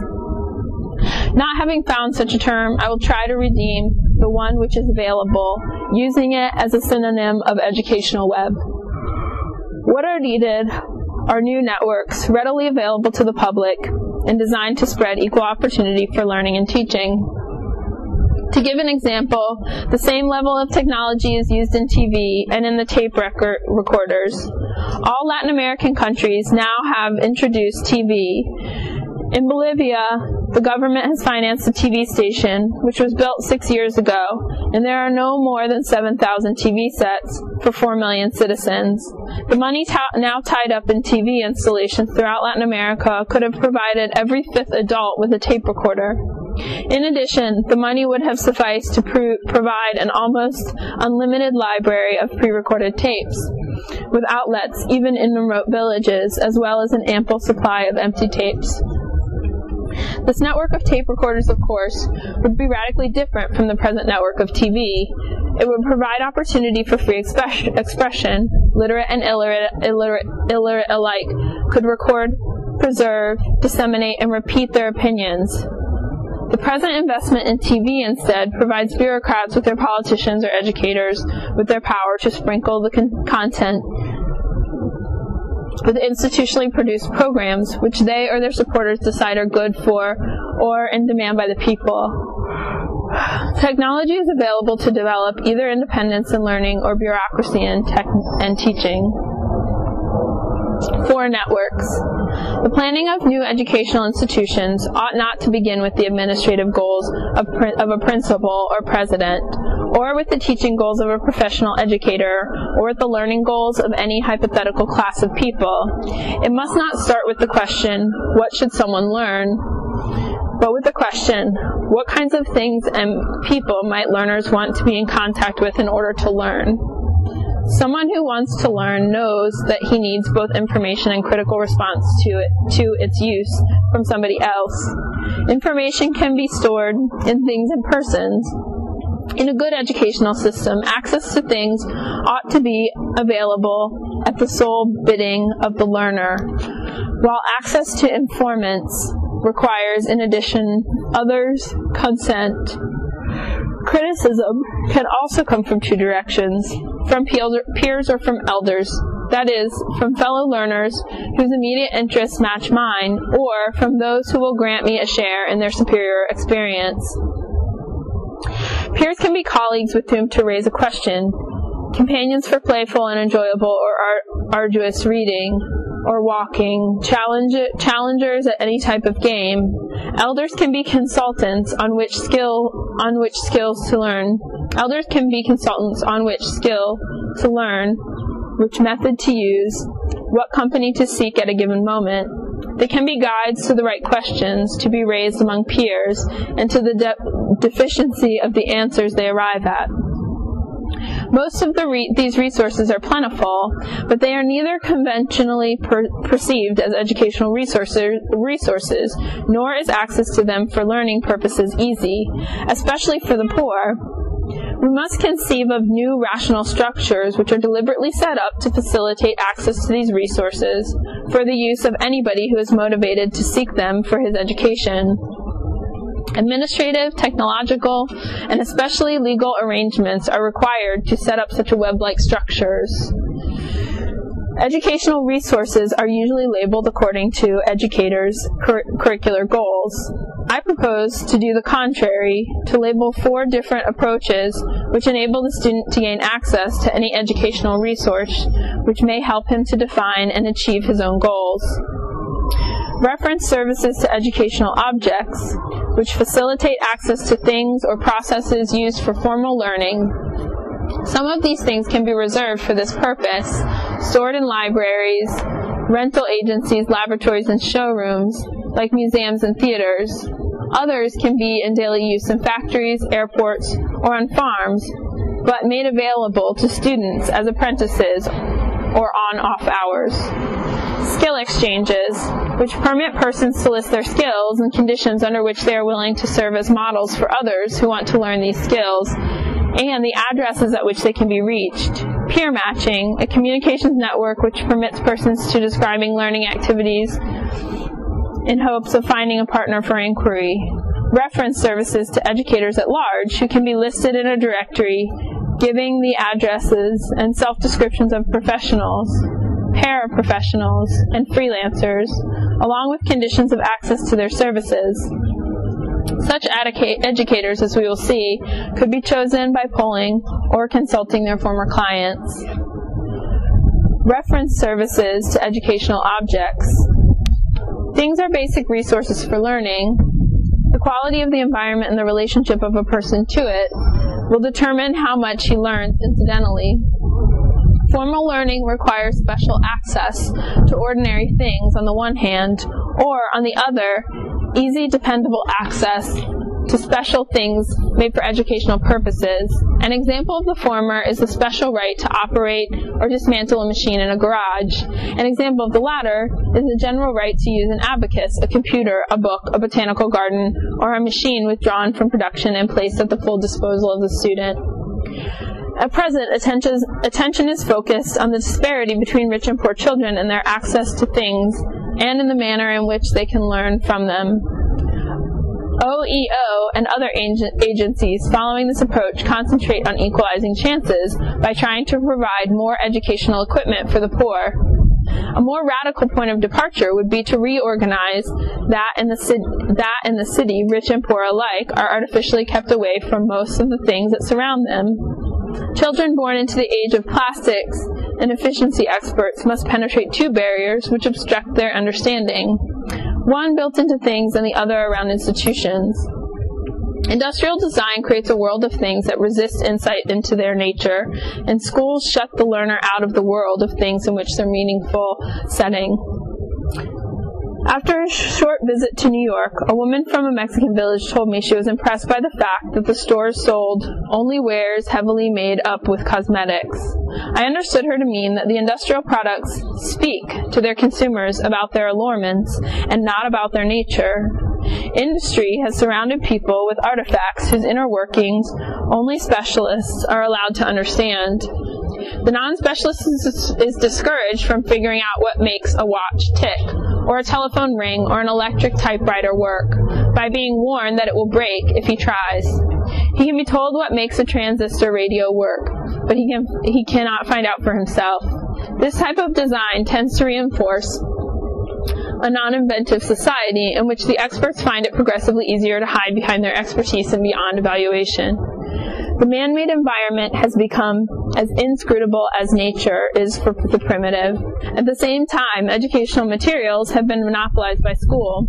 Simple education objects have been expensively packaged by the knowledge industry. They have become specialized tools for professional educators, and their costs have been inflated by forcing them to stimulate either environments or teachers. The teacher is jealous of the textbook he defines as a professional implement. The student may come to hate the lab because he associates it with schoolwork. The administrator rationalizes his protective attitude toward the library as a defense of costly public equipment against those who would play with it rather than learn. In this atmosphere, the student too often uses the map, the lab, the encyclopedia, or the microscope only at the rare moments when the curriculum tells him to do so. Even the great classics become a part of sophomore year, instead of marking a new turn in a person's life. School removes things from everyday use by labeling them educational tools. If we are to de-school, both tendencies must be reversed. The general psychological environment must be made accessible, and those physical learning resources which have been reduced to teaching instruments must become generally available for self-directed learning. Using things only as a part of a curriculum can have an even worse effect than just removing them from the general environment. It can corrupt the attitudes of pupils. Games are a case in point. I do not mean the games of the physical education department, such as football and basketball, which the schools use to raise income and prestige, and in which they have made a substantial capital investment. As the athletes themselves are well aware, these enterprises, which take the form of warlike tournaments, have undermined the playfulness of sports and are used to reinforce the competitive nature of schools. Rather, I have in mind the educational games, which can provide a unique way to penetrate formal systems. Set theory, linguistics, propositional logic, geometry, physics, and even chemistry reveal themselves with little effort to certain persons who play these games. A friend of mine went to a Mexican market with a game called WFF and Proof, which consists of some dice on which 12 logical symbols are imprinted.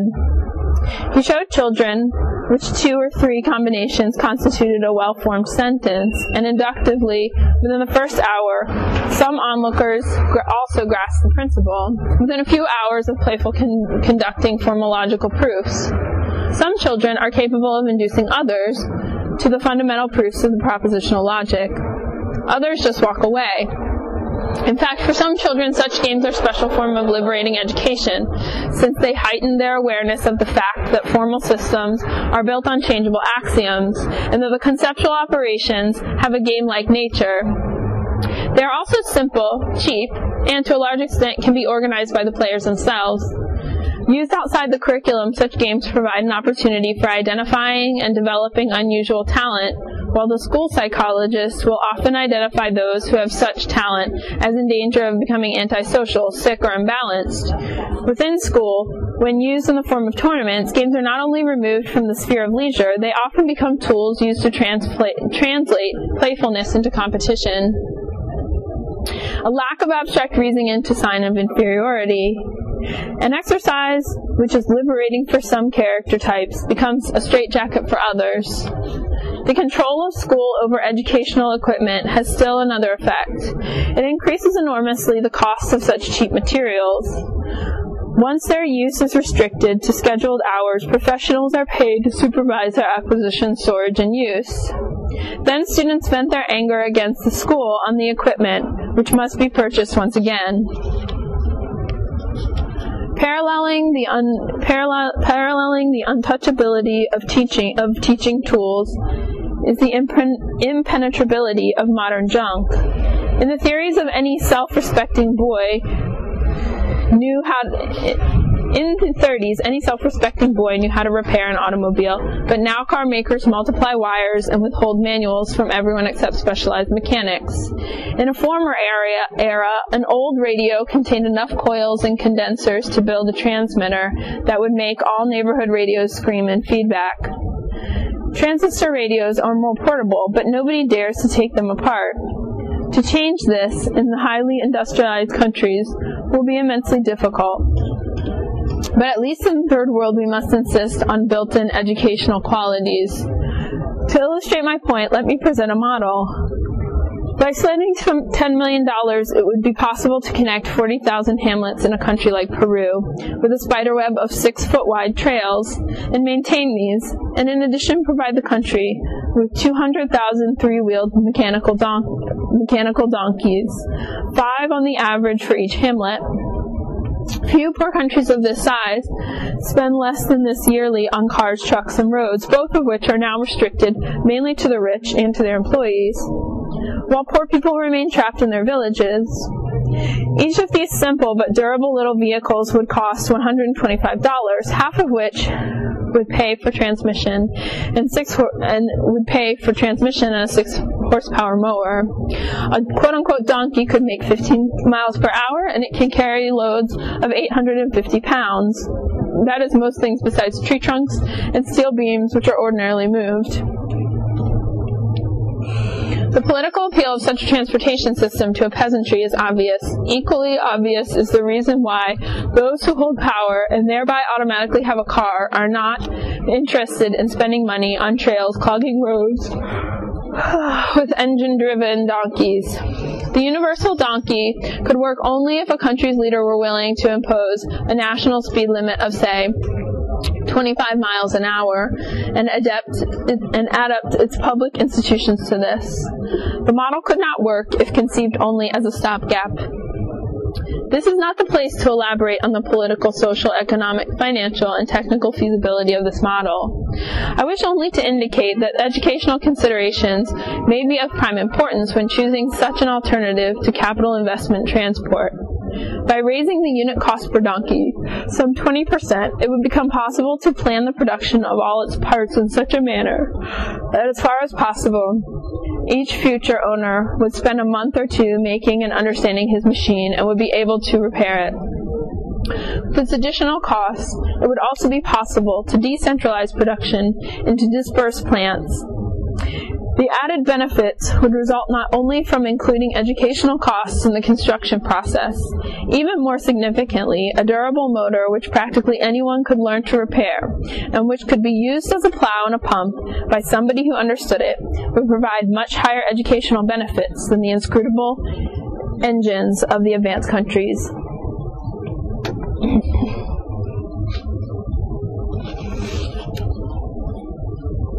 Skill exchanges.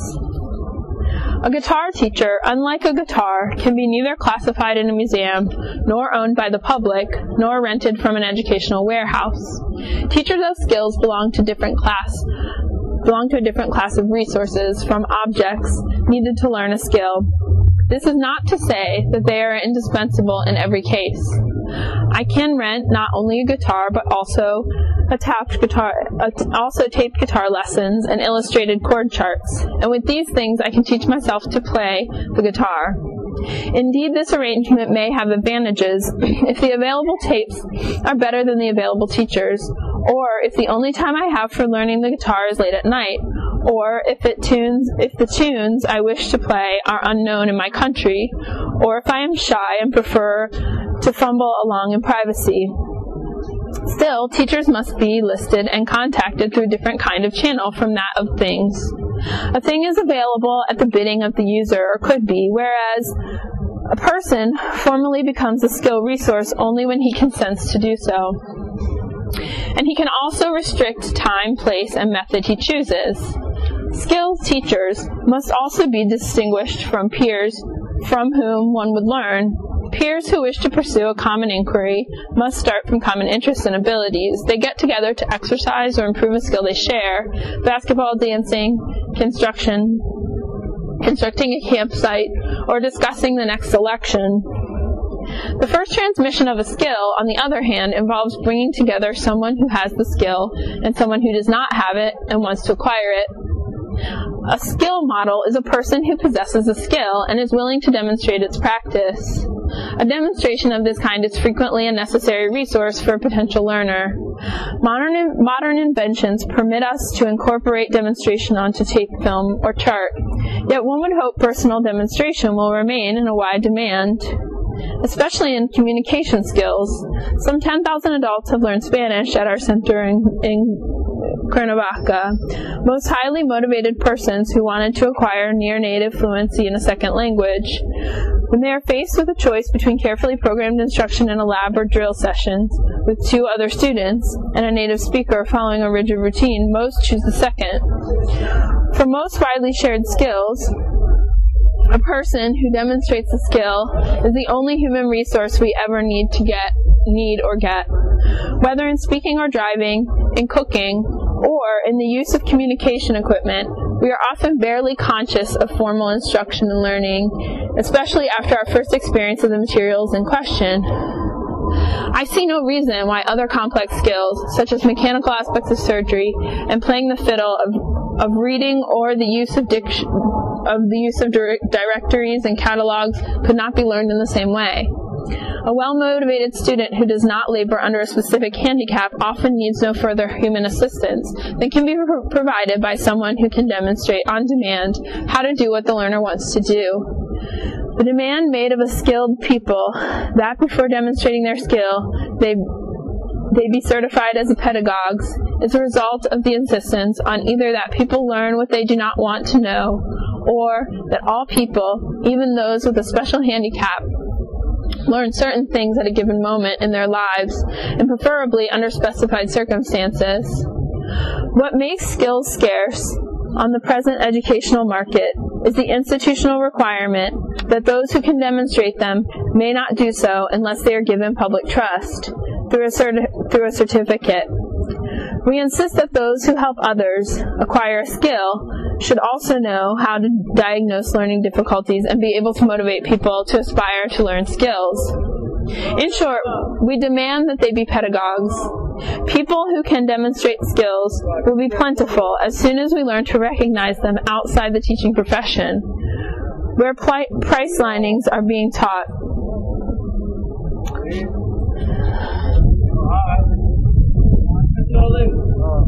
A person who can both inspire students and demonstrate a technique is so rare and so hard to recognize that even princelings more often get a sophist than a true philosopher.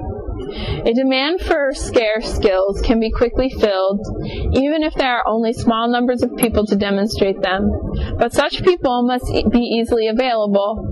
During the 40s, radio repairmen, most of them with no schooling in their work, were no more than 2 years behind radios in penetrating the interior of Latin America. They still stayed until transistor radios, which are cheap to purchase and impossible to repair, put them out of business. Technical schools now fail to accomplish what repairmen of equally useful and more durable radios could do as a matter of course. Converging self-interests now conspire to stop a man from sharing his skills. The man who has the skill profits from its scarcity and not from its reproduction.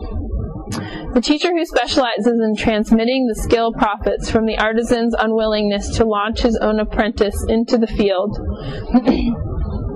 The public is indoctrinated to believe that skills are valuable and reliable only if they result from formal schooling.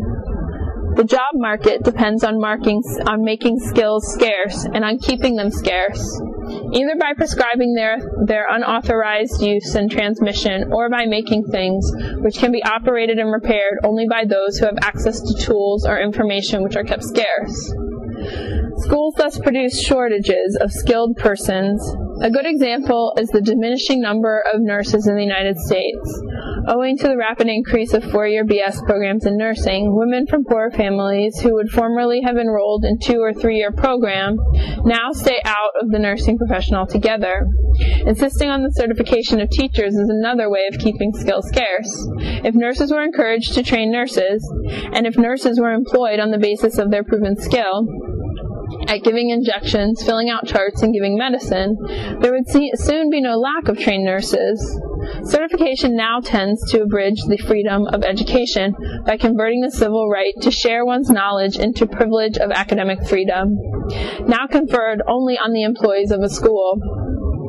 To guarantee access to an effective exchange of skills, we need legislation which generalizes academic freedom. The right to teach any skill should come under the protection of freedom of speech. Once restrictions on teaching are removed, they will be quickly removed from learning as well. The teacher of skills needs some inducement to grant his services to a pupil. There are at least 2 simple ways to begin to channel the public funds to non-certified teachers. One way would be to institutionalize the skill exchange by creating free skill centers open to the public. Such centers could and should be established in industrial areas, at least for those skills which are fundamental prerequisites for entering certain apprenticeships. Such skills as reading, typing, keeping accounts, foreign languages, computer programming, and number manipulation. reading special languages such as that of electrical circuits, manipulation of certain machinery, etc.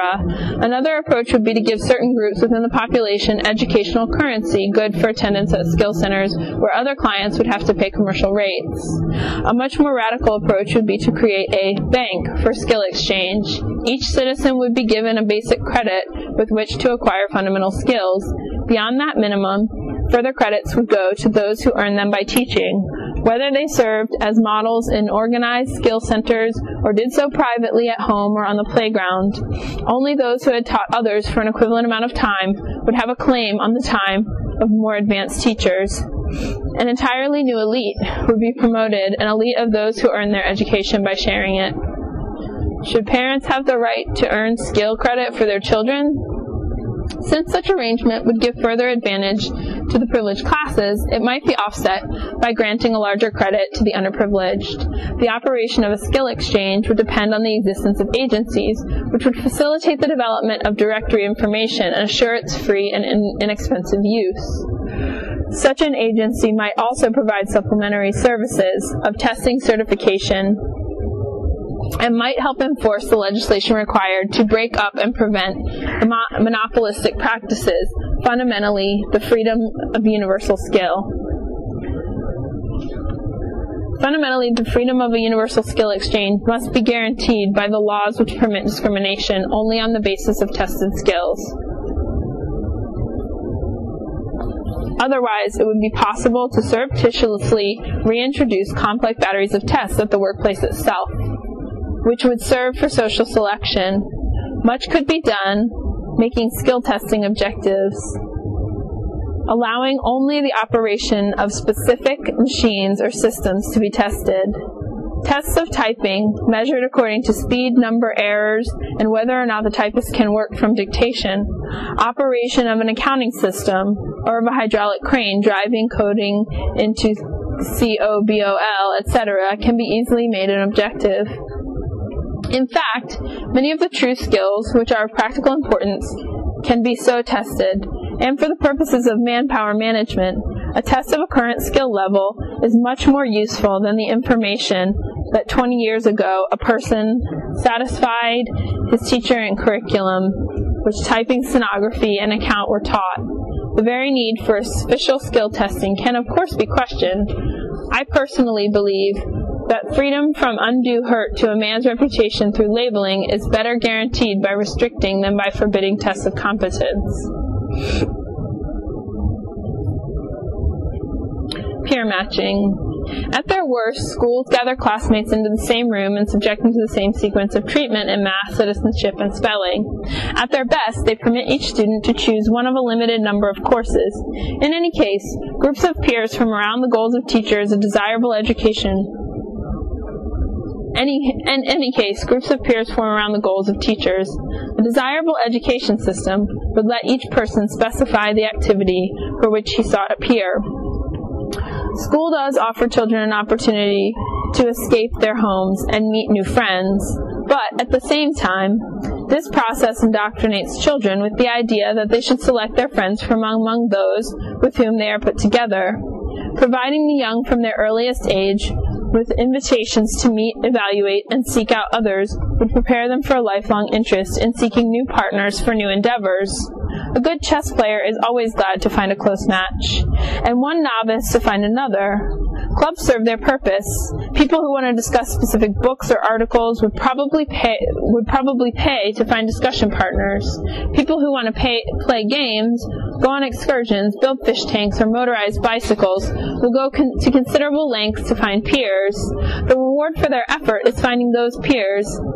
Good schools try to bring about common interest in their students registered in the same program. The inverse of school would be an institution which increased the chances that a person who at a given moment shared the same specific interests could meet, no matter what else they had in common. Skill teaching does not provide equal benefits for both parties, as does the matching of peers. The teacher of skills, as I have pointed out, must usually be offered some incentive beyond the rewards of teaching. Skill teaching is a matter of repeating drills over and over, and is in fact all the more dreary for those pupils who need it most. A skill exchange needs currency or credits or other tangible incentives in order to operate, even if the exchange itself were to generate a currency of its own. A peer matching system requires no such incentives, but only a communications network.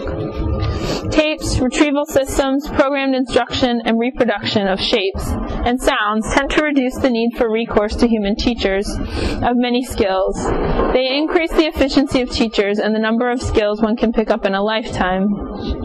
Parallel to this runs an increased need to meet people interested in enjoying the newly acquired skill. A student who has picked up Greek before her vacation would like to discuss Grecian politics when she returns. A Mexican in New York wants to find other readers of the paper Siempre or of Los Acados, the most popular comic book. Somebody else wants to meet peers who, like himself, would like to increase their interest in the work of James Baldwin or of Bolivar. The operation of peer matching network would be simple. The user would identify himself by name and address and describe the activity for which he sought a peer. A computer would send him back to the names and addresses of all those who had inserted the same description. It is amazing that such a simple utility has never been used on a broad scale for public valued activity.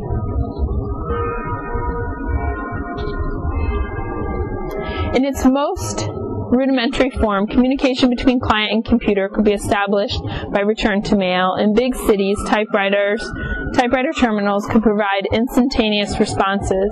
The only way to retrieve a name and address from the computer would be to list an activity for which a peer was sought. People using the system would become known only to their potential peers. A complement to the computer could be a network of bulletin boards. A classified newspaper ads listing for activity computer could not produce a match. No names would have to be given. Interested readers would then introduce their names into the system. A publicly supported peer match network might be the only way to guarantee the right of a free assembly and to train people in the exercise of this most fundamental civic activity. The right of free assembly has been politically recognized and culturally accepted. We should now understand that this right is curtailed by laws that make them form assembly. The school system, in fact, may soon face a problem which churches have faced before. What to do with the surplus space emptied by the defection of the faithful? Schools are as difficult to sell as temples. One way to provide for their continued use would be to give over the space to people from the neighborhood. Each could state what he would do in the classroom and when, and a bulletin board would bring the available programs to the attention of the inquirers.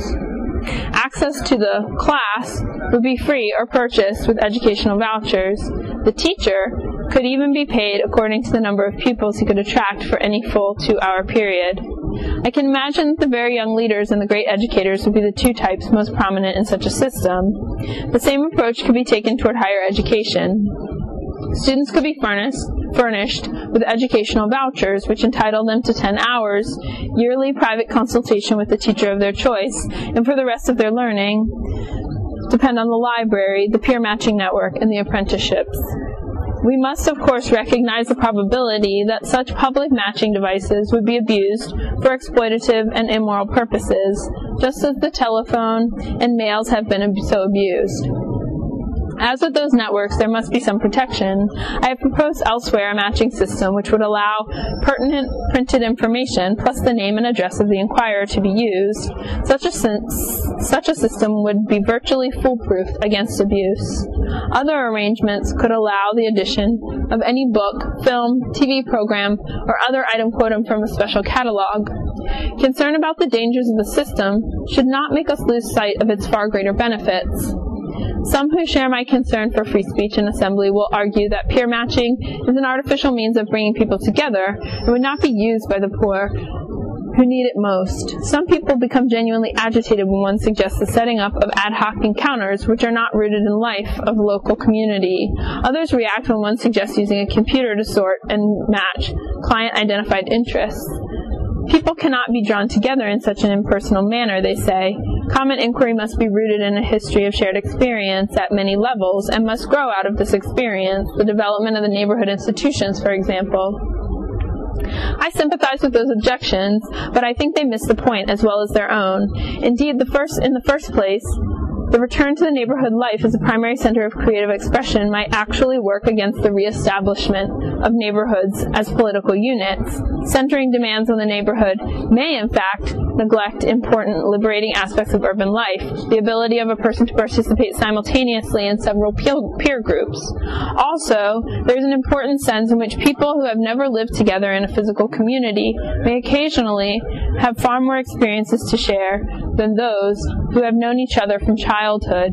The great religions have always reorganized the importance of far-off encounters with the faithful, have always found freedom through them. We must reorganize the city life. We must recognize that city life tends to become immensely costly, as city dwellers must be taught to rely for every one of their needs on complex institutional services. It is extremely expensive to keep it, even minimally livable. Peer matching in the city could be a first step towards breaking down the dependence of citizens on bureaucratic civic services. In a deschooled society, professionals could no longer claim the trust of their clients on the basis of their curricular pedigree, or ensure their standing by simply referring their clients to other professionals who approved of their schooling. Instead of placing trust in professionals, it should be possible at any time for any potential client to consult with other experienced clients of a professional about their satisfaction with him by means of another peer network, easily set up by computer or by number of other means.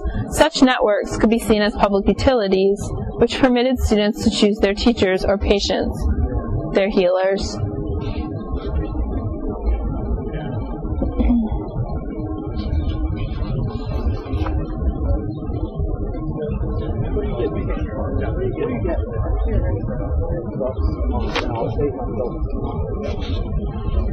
The developing myth reflects the transition from a world in which dreams were interpreted to a world in which oracles were made.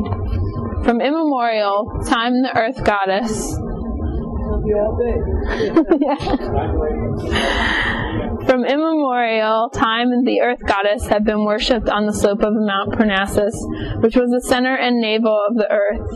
There at Delphi, from the Delphi's womb, slept Gaia, the sister of Chaos, or Eros, her son. Python, the dragon, guarded her moonlit, dewy dreams, until Apollo, the sun god, the architect of Troy, rose from the east, slew the dragon, and became the owner of Gaia's cave. His priests took over her temple.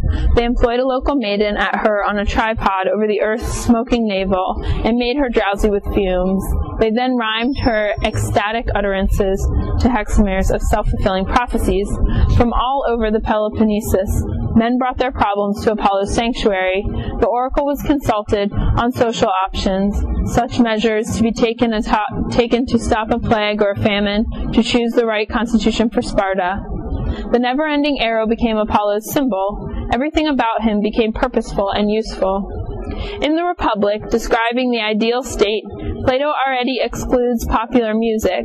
Only the harp in Apollo's lair would be permitted in towns because their harmony alone creates the strain of necessity, the strain of freedom, the strain of unfortunate and the strain of the fortunate, the strain of courage and the strain of temperance, which befit the citizen. City dwellers panicked before Pan's flute and its power to awaken the instincts. Only the shepherds may play Pan's pipes, only in the country. Men assumed responsibility for the laws under which he wanted to live, and for the casting of the environment into his own image. Primitive initiation by Mother Earth into mythical life was transformed into the education of the citizen, who would feel at home in the forum. To the primitive, the world was governed by fate, fact, and necessity. By stealing fire from the gods, Prometheus turned facts into problems, called necessity into question, and defied fate. Classical man framed a civilized context for human perspective. He was aware that he could defy fate, nature, environment, but only at his own risk. Contemporary man goes further. He attempts to create the world in his image, to build a totality, man-made environment, and then discovers that he can do so only on the condition of constantly remaking himself to fit it. We now must face the fact that man himself is at stake. Life today in New York produces a very peculiar vision of what it is and what it can be, and without this vision of life in New York is impossible. A child on the streets of New York never touches anything which has not been scientifically developed, engineered, planned, and sold to someone else. Even the trees are there because Parks Department decided to put them there. The jokes the child hears on television have been programmed at high cost. The refuse with which he plays in the streets of Harlem is made of broken packages planned for somebody else. Even desires and fears are institutionally shaped. Power and violence are organized and managed. The gangs versus the police. Learning itself is defined as the consumption of subject matter, which is the result of subject matter, which is the result of research planned and promoted programs. Whatever good there is the product of some specialized institution. It would be foolish to demand something which some institution could not produce. The child of the city cannot expect anything which lies outside the possible development of institutional process. Even his fantasy is promoted to produce science fiction. He can experience the poetic surprise of unplanned only through his encounter with dirt, blunder or failure, the orange peel in the gutter, the puddle in the street, the breakdown of order, program or machine, the only takeoffs for creative fantasy. Goofing off becomes the only poetry at hand. And between men and their world are the result of foresight, manipulation. School has become the planned process which tools man for a planned world, the principle to shape each man to an adequate level for playing a part in this world game. Inexorably we cultivate, treat, produce, and school the world out of existence. The military institution is evidently absurd. The absurdity of non-military institution the absurdity of the non-military institution is more difficult to face. It is even more frightening, precisely because it operates inexorably. We know which switch must stay open to avoid an atomic holocaust. No switch detains an ecological Armageddon. In classical antiquity, man had discovered that the world could be made according to man's plans, and with this insight he perceived that it was inherently precarious, dramatic, and comical. Democratic institutions evolved, and man was presumed worthy of trust within their framework. Expectations from due process and confidence in human nature kept each other in balance. The traditional professions developed, and with them, the institutions needed for their exercise. Surreptitiously, reliance on institutional process has replaced dependence on personal goodwill. The world has lost its humane dimension and required the factual necessity and fatelessness which were characteristic of primitive times. But while the chaos of the barbarian was constantly ordered in the name of mysterious, anthropomorphic gods, today only man's planning can be given as a reason for the world being as it is. Man has become the plaything of scientists, engineers, and planners. We see this logic at work in ourselves and in others. I know a Mexican village through which not more than a dozen cars drive each day, and a person there was playing dominoes on the new hard surface road in front of his house, where he had probably played and sat since his youth. A car sped through and killed him. The tourist who reported the event to me was deeply upset, and yet he said the man had it coming to him. At first sight, the tourist's remarks is no different from the statement of some primitive bushman reporting the death of a fellow who had collided with a taboo and therefore died. But the two statements carry opposite meanings. The primitive can blame some tremendous dumb transcendence, while the tourist is in awe of the inexorable logic of the machine. The primitive does not sense responsibility, the tourist senses it, but denies it. In both the primitive and the tourist classical mode of drama, the style of tragedy and the logic of personal endeavor and rebellion is absent. The primitive man has not become conscious of it, and the tourist has lost it. The myth of the Bushman and the myth of the American are made of inert, inhuman forces. Neither experiences tragic rebellion. For the fellows of the laws of magic, for the American, it follows that the laws of science The event puts him under the spell of the laws of mechanics, which for him govern physical, social, and psychological events. The mood of 1971 is preposterous for a major change of direction in search of hopeful future. Institutional goals continuously contradicts institutional products. The poverty program produces more poor, the war in Asia, more Viet Cong, technical assistance, more underdevelopment. The British control clinics increase survival rates and boost the population. Schools produce more dropouts, and the curb on the one kind of pollution usually increases another. Consumers are faced with the realization that the more they can buy, the more deceptions they must swallow. Until recently, it seemed logical that the blame for this pandemic inflation of dysfunctions could be laid either on the limping of scientific discovery behind the technological demands, or on the perversity of ethnic, ideological, or class enemies. Both expectations of the scientific millennium and of a war to end all wars have declined. For the experienced consumer, there is no way back to a naive reliance on magical technologies. Too many people have had bad experiences with neurotic computers, hospital-bred infections, and jams wherever there's a traffic on the road. Only 10 years ago, conventional wisdom anticipated a better life based on an increased scientific discovery. Now scientists frighten children.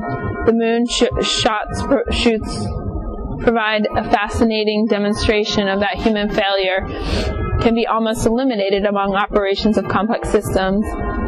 If this does not allay our fears that the human failure to consume according to construction might spread out of control. For the social reformer, there is no way back, either to the assumptions of the 40s. The limits of the Earth's resources have become evident. No breakthrough in science or technology could provide every man in the world with commodities and services which are now available. Finally, teachers, doctors, and social workers realize that their distinct professional administrations have one aspect at least in common. They create further demands for the institutional treatments they provide, faster than they can provide service institutions.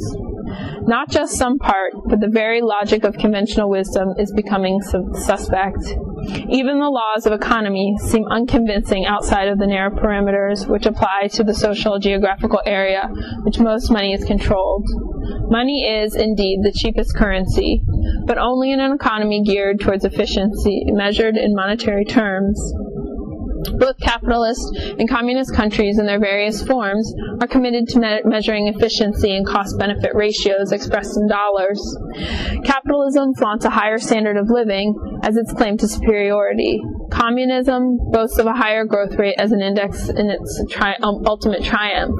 But under either ideology, the total cost of increasing efficiency increases geometrically. The largest institutions compete most fiercely for resources which are not listed in any inventory. A society committed to the institutionalization of values identifies the production of goods and services with the demand for such. Education, which makes you need the product, is included in the price of the product. School is the advertising agency which makes you believe that you need society as it is. In such a society, marginal value has become constantly self-transcendent. It forces the few largest consumers to compete for the power to deplete the earth, to fill their own swelling bellies, to discipline smaller consumers, and to deactivate those who still find satisfaction in making do with what they have. The ethos of non-society is thus at the root of psychological passivity. When values have been institutionalized in planned and engineered processes, members of modern society believe that the good life consists in having institutions which define the values that both they and their society believe they need. Institutional value can be defined as the level of output of an institution. The corresponding value of man is measured by his ability to consume new, even higher demand. The exhaustion and pollution of the earth's resources is above all the result of corporation in man's self-image, of regression in his consciousness. Some would like to speak about a mutation of collective consciousness which leads to a conception of man as an organism dependent not on nature and individuals, but rather on institutions. This institutionalization of substantive values, this better belief that a planned process of treatment ultimately gives results desired by recipient, the consumer ethos, is at the heart of Promethean fallacy. Yet whereas Promethean majority would-be spacemen still evades the structural issue, the emergent minority is critical of the scientific deus machina. The ideological panacea, the hunt for devils and witches. This minority begins to formulate its suspicion that our constant deceptions tie us to contemporary institutions. The chains bound Prometheus to his rock. Hopeful trust in classical irony must conspire to expose the Promethean fallacy. Prometheus is usually thought to mean foresight, or sometimes even he who makes the North Star progress. He tricked the gods out of their monopoly of fire, taught men to use it in the forging of iron, became the god of the technologists, and wound up in iron chains. At this point, the Greek myth turns hope into a hopeful prophecy because it tells us that the son of Prometheus was Deschooling, the Hellasman of the Ark, who, like Noah, outrode the flood to become the father of a new mankind, which he made from the earth with Pariah, the daughter of Epimetheus and Pandora. We are gaining insight into the meaning of Pythos, which Pandora brought from the gods, as being the inverse of the box, our vessel and ark. We now need a name for those who hope above expectations. We need a name for those who love people more than products. Those who believe that no people are uninteresting. Their fate is like the Chronicle of Planets. Nothing in them is not particular, and planet is dissimilar from planet. We need a name for those who love the earth on which we can meet each other. And if a man lived in obscurity, making his friends in that obscurity is not uninteresting. We need a name for those who collaborate with their Promethean brother in the lighting of the fire and in the shaping of the iron, but who do so to enhance their ability to tend and care and wait upon the other, knowing that to each his world is private, and that in the world one excellent minute and in the world tragic minute, these are private. I suggest that these hopeful brothers and sisters be called Epimethean men.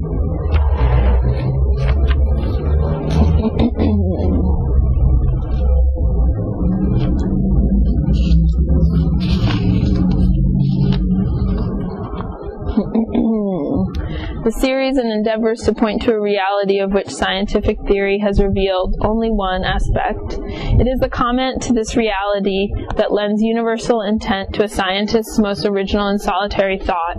By acknowledging this frankly, we shall restore science to the great family of human aspirations by which men hope to fulfill themselves in the world community as thinking and sentient beings. For our problem is to discover a principle of differentiation and yet relationship lucid enough to justify and to purify scientific, philosophic, and all other knowledge, both discursive and intuitive, by accepting their interdependence.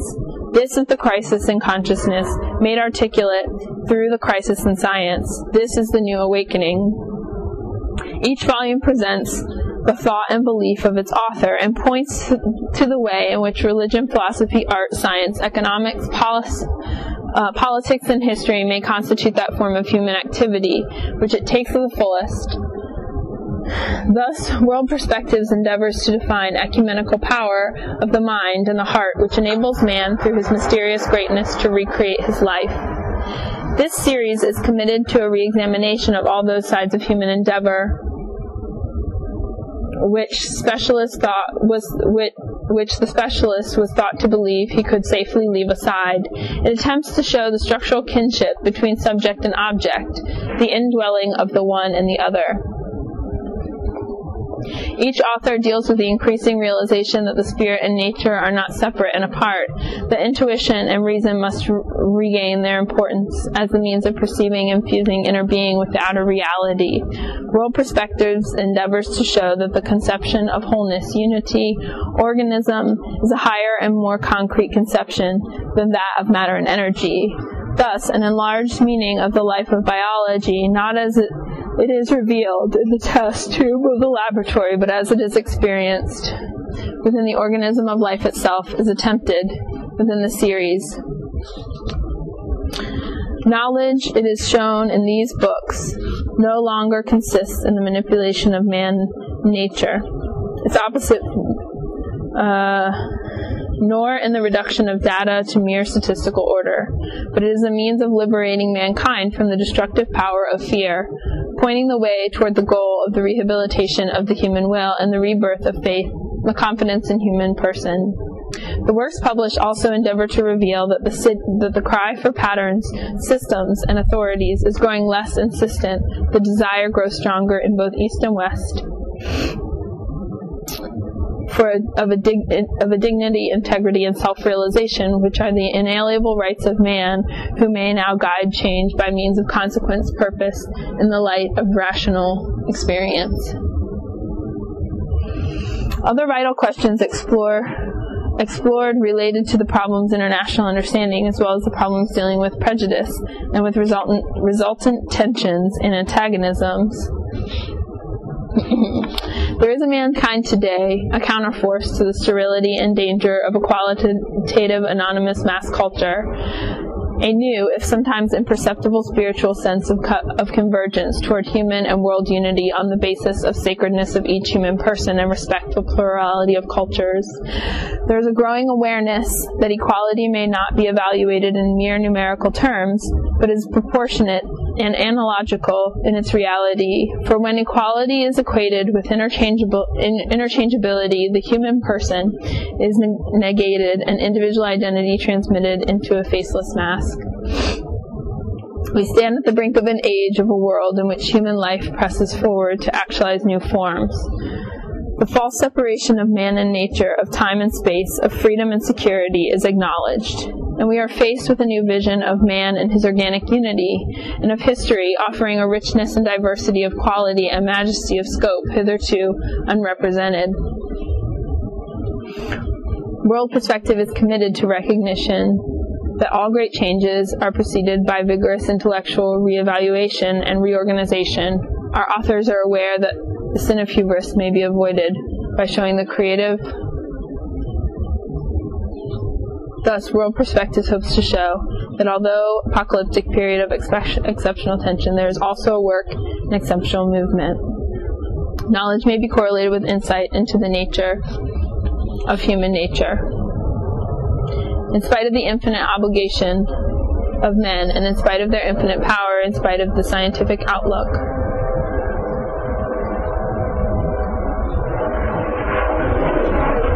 taking shape in the core.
But what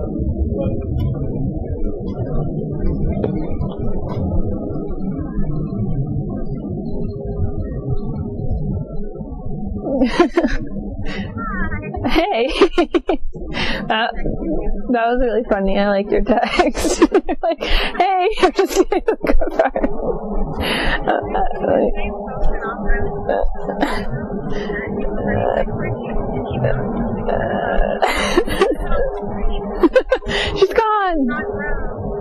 Yeah, I'm done. I finished the book. I think so.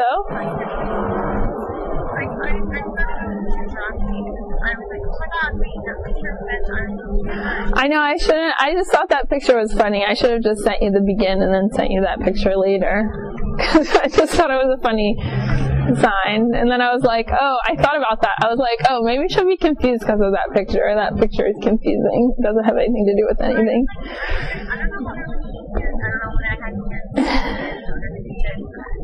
That's okay. That's okay. That's fine. We did it. Okay, I'm coming over to the school. I'm confused that you're still there, but I guess I tried to secretly check my phone for the time a couple times, but I was like, I don't want to look at my phone. But I was like, I need to know what time it is because I have no idea how long I've been reading this book. So.